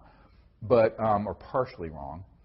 But that's where you get the preparation, is really in developing your state of consciousness and having this intent. And then you just go out there and put yourself at service. And if you say, I'll be at service to doing this, almost anything is possible. What are your thoughts on crop circles? And do you have certain messages you think that they're trying to send through these? Great question about crop circles. And by the way, just hold Colin Andrews in your thoughts and prayers. I got an email late last night that he is in critical condition and is at Yale University Hospital with a type of heart condition, and he is in really critical condition. He's the premier crop circle researcher. He's a really good friend since 92, 91. So, I was shocked to hear this last night. But I would say that, the majority of crop circles at this point are hoaxed. However, the ones that have been authentic are really amazing. The problem is sifting out the noise from the sound. It's just like UFOs. What part of it's man-made and disinformation and hoaxed, and what part of it is real. But my own sense of it is that it's certainly a way that they're trying to visually convey almost archetype knowledge of symbols and shapes and, if you will, sacred geometry through a very visual medium, transdimensionally. And the way I think they're created, because Colin Andrews and I interviewed a farmer, believe it or not, his name was Mr. Bull. It's like, you can't make that up either, near Alton Barnes. And he had been out on his farm in daytime, and there had been a crop circle that had formed, and then he was there when this energy field just came out of the sky, and it was like a mobile black hole. And it came down, and all of a sudden, everything started swirling and moving and bending down around it. And what I figured out by studying the real crop circles, and the C-SETI logo is a crop circle that we communicated visually to the ETs that they put into a field in 1992. And that whole story is a fascinating story. But what I figured out is that what they're doing is that they're augmenting or increasing the gravitational field over a certain area, over with a template, if you will, like a blueprint, electromagnetic blueprint, that then goes and lays this down very quickly. Now, the ones that are hosts are just smushed down. But these are very fascinating. And so if you can imagine creating a counter-rotating electromagnetic field that causes levitation, which is what anti-gravity is, in a certain resonant frequency, using crystalline materials and nanocrystalline materials. I mean, we know exactly how this works. But then reverse that. You're increasing the gravitational field, so you can have an object way out in space, and it kind of targets an area very specifically and can create this energy field that then pulls the crop down instead of lifting it up, but in a very specific pattern. It goes very quickly. And that's how we figured out how they're making it, how they're making the authentic crop circles. Yes? Are we finished? Have you heard of the Kesh Foundation and any of his work? Yes, I've heard of them. We've corresponded, and we've asked for, evidence of proof of principal operation and never gotten anything. So we're still waiting to see if they have anything. It's easy to make a claim. Our requirement, as you know, for these energy technologies is transparent conveyance of them to us with transparent testing, but more importantly, third-party creation of the effect, which is the sine qua non of science. If it's not reproducible, it's not science. It has to be reproducible. And so that's what we've asked for, but we haven't gotten anything in response yet. So, yes, sir. You spoke about how difficult it would be for a craft to come down without getting shut down, that there are so many things in place that as soon as they would show up, somebody's there right away.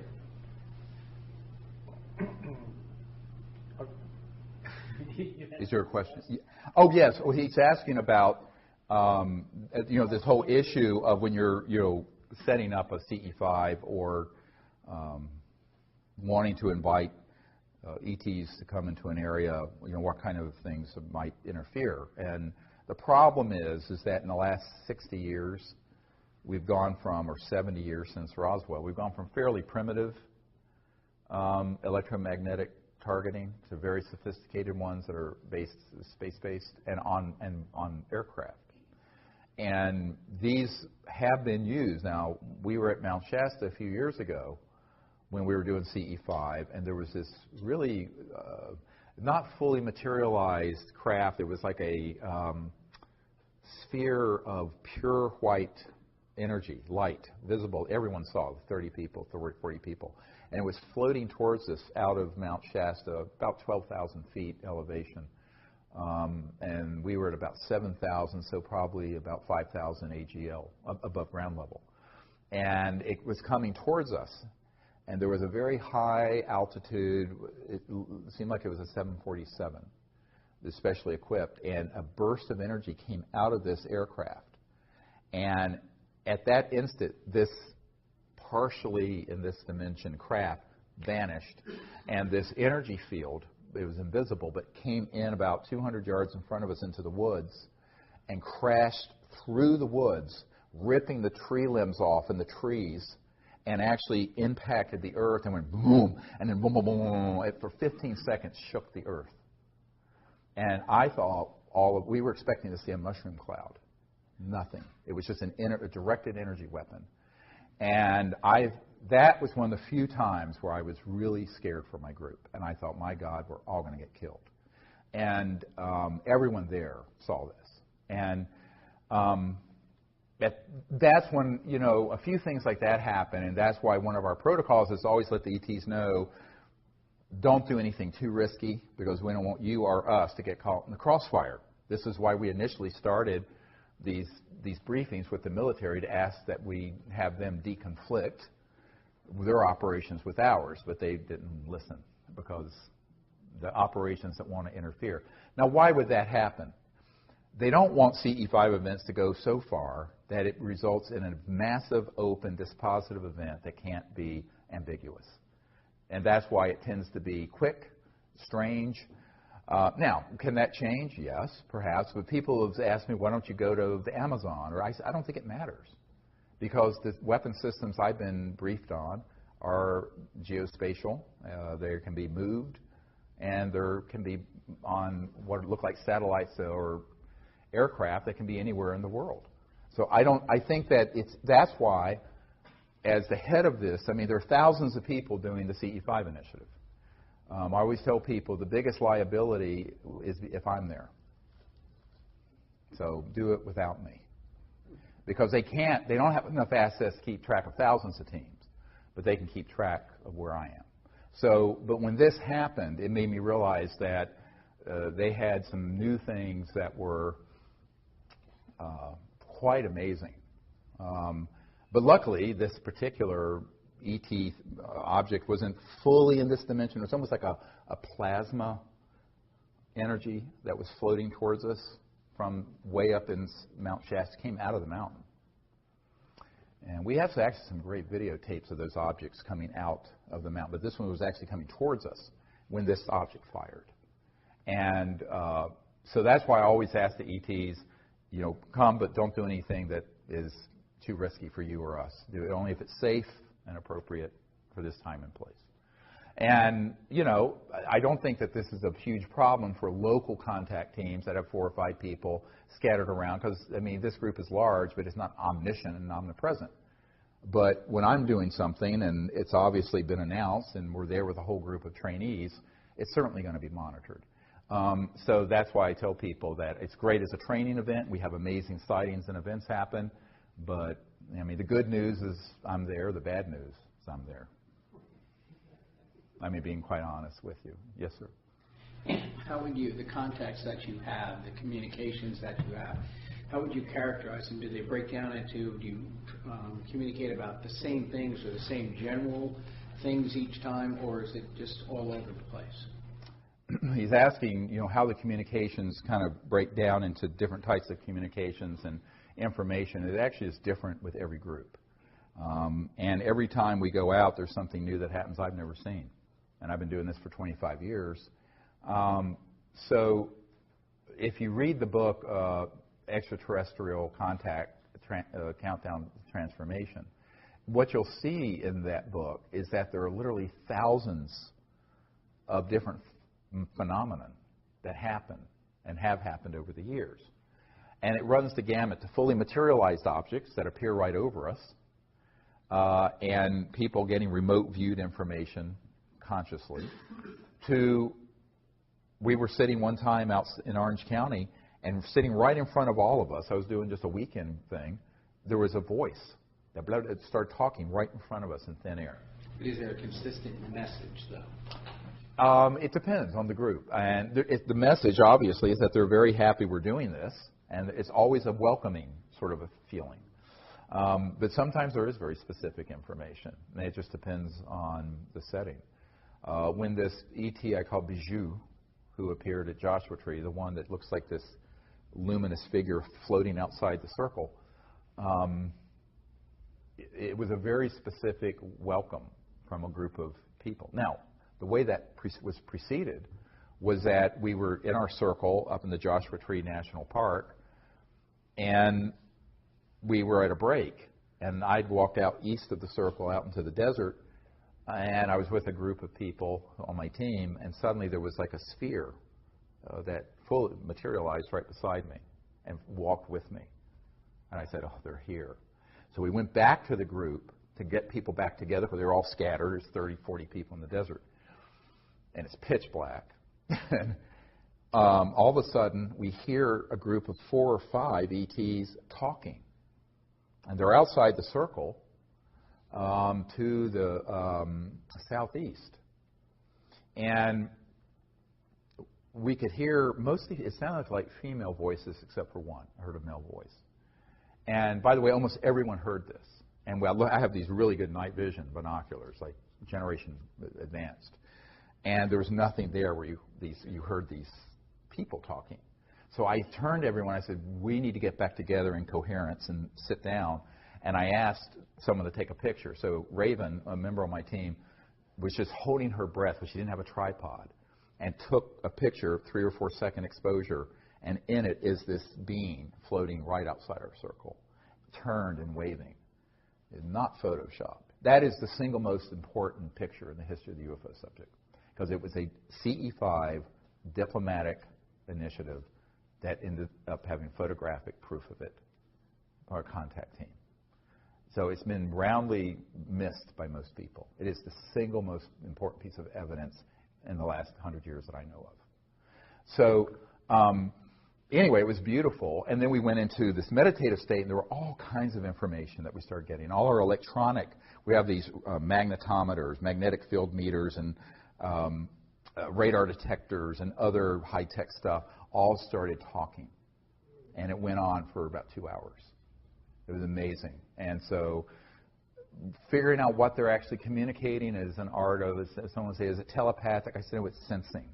So you go into a deep state, and you can actually get specific information about where they're from, why they're there. But it's very different each time. You know, we're going to be up in Joshua Tree in a couple weeks, and then in the Rocky Mountains in June.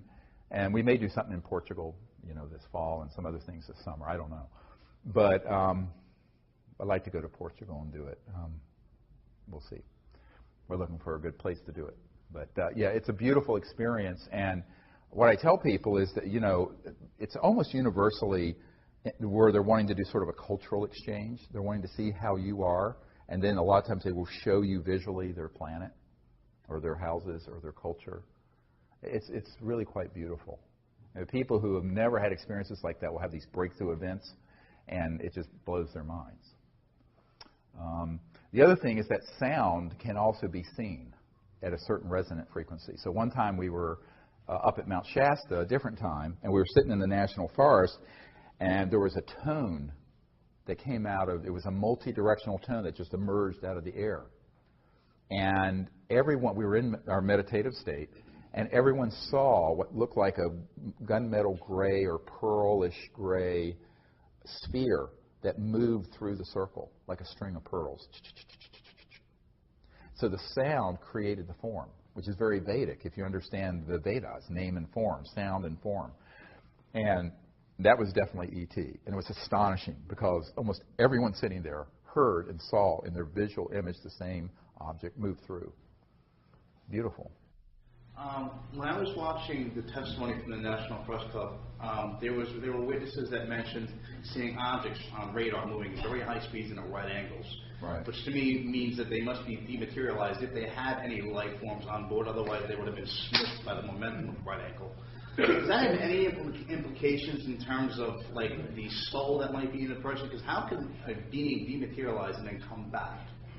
Well, he's asking a question about objects that are moving like at 100,000 miles an hour or 20,000 miles an hour, make a right turn. Actually, they do not have to be dematerialized. What they do is that they can create, if you will, an energy field around the craft that is kind of like controlled for one gravity. And so even if and it moves with the object. So this is field propulsion, all right? So it can be moving at 100,000 or 200,000 miles an hour and stop or make a right-hand turn. Now, if you were in a jet aircraft, your brains would be coming out of your nose, literally. I mean, it would kill you. But if you have the ability to control what's called gravity control and mass control, and remember, it's a misnomer to say anti-gravity. It's actually, if you will, a mass attenuation. a reduction of mass. So using certain resonant frequencies electromagnetically, you can cause an object to become lighter and then completely massless. Now, at the point that it's massless, it's out of this dimension. But it can be 99% massless, and you will see some aspect of it. You see what I'm saying? And this has to do with spin theory in physics and altering the angular momentum of the atoms and subatomic particles. I'm not going to go into the arcana of this because people will be bored. But, you know, we understand how this works. But basically, the whole craft and everyone on it is, and around this object, is a field that's created. So that's how it can move. And they can still be fully materialized and move. Now, it may also be that they're not materialized, and all you're seeing is sort of a energy form or a plasma effect. Such as when Stoney Campbell, who was an Air Force security officer at the Air Force Base in Oklahoma back in the 60s, and there was a cobalt blue sort of chevron or triangular craft that came over the hot nuclear-armed aircraft that we had there. And he and the other security guards could see it, but it wasn't solid. It literally could go straight through the aircraft. But it was enough in this dimension that it set off all the alarms. So all the pilots had to go into the hot area and take off. This is in the disclosure book and in the material. So, but in that case, they were like, what are we seeing? It was almost like an apparition. Because what they were doing, they were checking out our nuclear weapons, but in a form that wasn't fully solid. And to understand that, you have to begin to understand how you can sort of change mass to where it crosses over into just energy, pure energy, which all mass really is pure energy, but that's all that's left and represented, and then tweak it a little more, and it's invisible. It's still there. And all you may do is pick up an electromagnetic signal, which is why learning how to make contact and how the phenomenon comes, it's really useful to come on one of these expeditions that I run. Do you know if it's a semi-transitional thing that we're seeing, like maybe it's semi-transdimensional versus dematerialized? Like, how do we know which really is what's happening when you see just that glow? But it may not be there. We just see the light that's being emitted from the object, but right. Maybe it's not physical. Is it dematerialized, or is it like transitioning between dimensions? Do we know? Yes, we do know. He's asking, how do you know if it's dematerialized? If it's really completely out of this dimension, you're not going to see it. You may remote view it, and there may be an electromagnetic field effect, but visually you're not going to see it. Remember, your eyes only see a very limited spectrum. If you are seeing it, and it may be only transiently, it may only be like a heat wave effect, and you see this thing shimmering, and it comes in and out of this dimension. What it's doing, it's phasing in and out. And it can, at that point, fully materialize in an instant, fully dematerialize in an instant. And this is actually what Corso described. It wasn't in his book, but I mean, I saw it in his papers when I went to his house. He had a stack of papers this big. And Colonel Corso had this encounter at White Sands, where this craft materialized in broad daylight, and then it would dematerialize. And when it was dematerialized, there was just, it looked like a heat wave, like a mirage in the desert, and then in the shape of the ship. And then it would go click and be fully materialized back. And it did this back and forth, showing him. All within the same dimension does it do this, or is it transitioning between dimensions as it does it? No, that's what I'm saying. It's going from 3D into other D. Got it. Okay. But, it's like a radio waves. If you imagine, the old tuners where you can turn, and sometimes you will hear two stations at once on the old AM radio dials, where you turn, they can sometimes be in multiple dimensions simultaneously. But that, this is a really advanced discussion of the technologies. But, yes, we do understand how they do it, and classified programs have also experimented with doing the same thing. We have time for probably, what time do you guys have? 5:58. We have 2 minutes before we're supposed to take a break. Is that right? Yeah. So let's see. I'll take someone who hasn't asked a question yet. Yes, sir. I think it was in Countdown to Transformation. You would relate a story about how you got the ET, you needed kindness. Yes. And I believe you were introduced to her by Shari. Yeah, the night Sherry Adamak passed away is when I was introduced to this ET I call Kindness. Yes. So my question is, do you continue to have encounters with Kindness and with Shari? And also, is it common to encounter people who have passed away when you have encounters with ETs? Yes, is it common to have encounters with people who are passed away also when you're having encounters with ETs? I don't know if it's common, but it does happen. And remember, if you go beyond the speed of light, what I call the crossing point of light, you go into energy fields that begin to approximate what the mystics used to call the astral, which is closely approximated to, if you will, the afterlife, that astral aspect of your body. So the night that Sherry Adamak passed away, I had awakened in this lucid state, and she was there introducing me to this ET with a perfectly round head.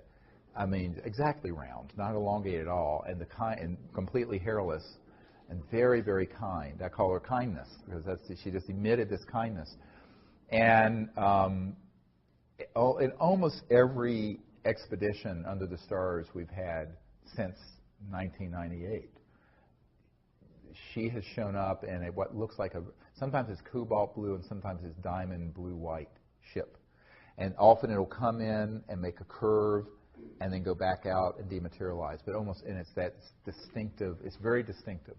So yes, we have. And my understanding is that she's a very senior diplomat with an interstellar coalition, very enlightened. And it's sort of like the Bijou when we had this experience in Joshua Tree. The amount of just the development of consciousness of these life forms that have explored the cosmos for thousands, some of them millions of years. It's just stunning. And the intelligence. So yeah, that continues to happen. And it's very unusual that we're out on one of these week expeditions where we don't see that ship. Do you ever see Shari anymore? Yeah, I mean, I'll have dreams with her. Yeah. And by the way, the lucid dream is an amazing tool because it's, buried within everyone is everything. The entire, it's like this old saying from the Sufi, I think it's Sufi tradition, think as thyself a puny form when within thee the universe is folded. In other words, it's a rhetorical question. You're not just some little thing. Through the structure of consciousness and mind, the entire cosmos is folded within every single person, like a quantum conscious hologram.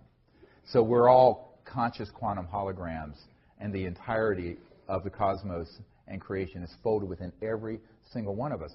So that's why you can have a lucid dream or be in a meditative state and see other worlds and see other places or even other dimensions where people have passed on.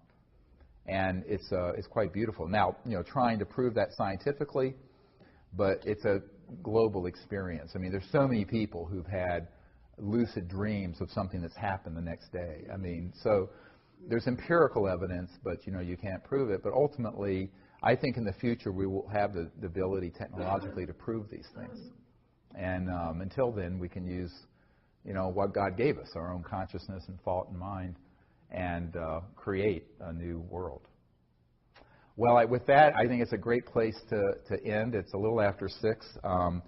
I want to thank all of you for coming. We'll have time to hang here for a little while. And I just want to say in closing, really the key thing to disclosure and to contact is people stepping into their own power and not waiting for other people to do it.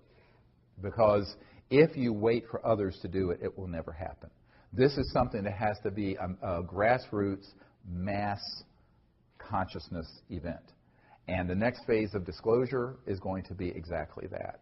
And the more that people understand that and actually do it, instead of just thinking about it, the more rapidly we're going to get to this next level of our civilization, the future of which is beautiful if we get it right. Because it's a future of free energy, abundance and unbelievable prosperity on this planet, peace, universal peace, and interstellar travel. That is what we're right at the point of being able to create that reality.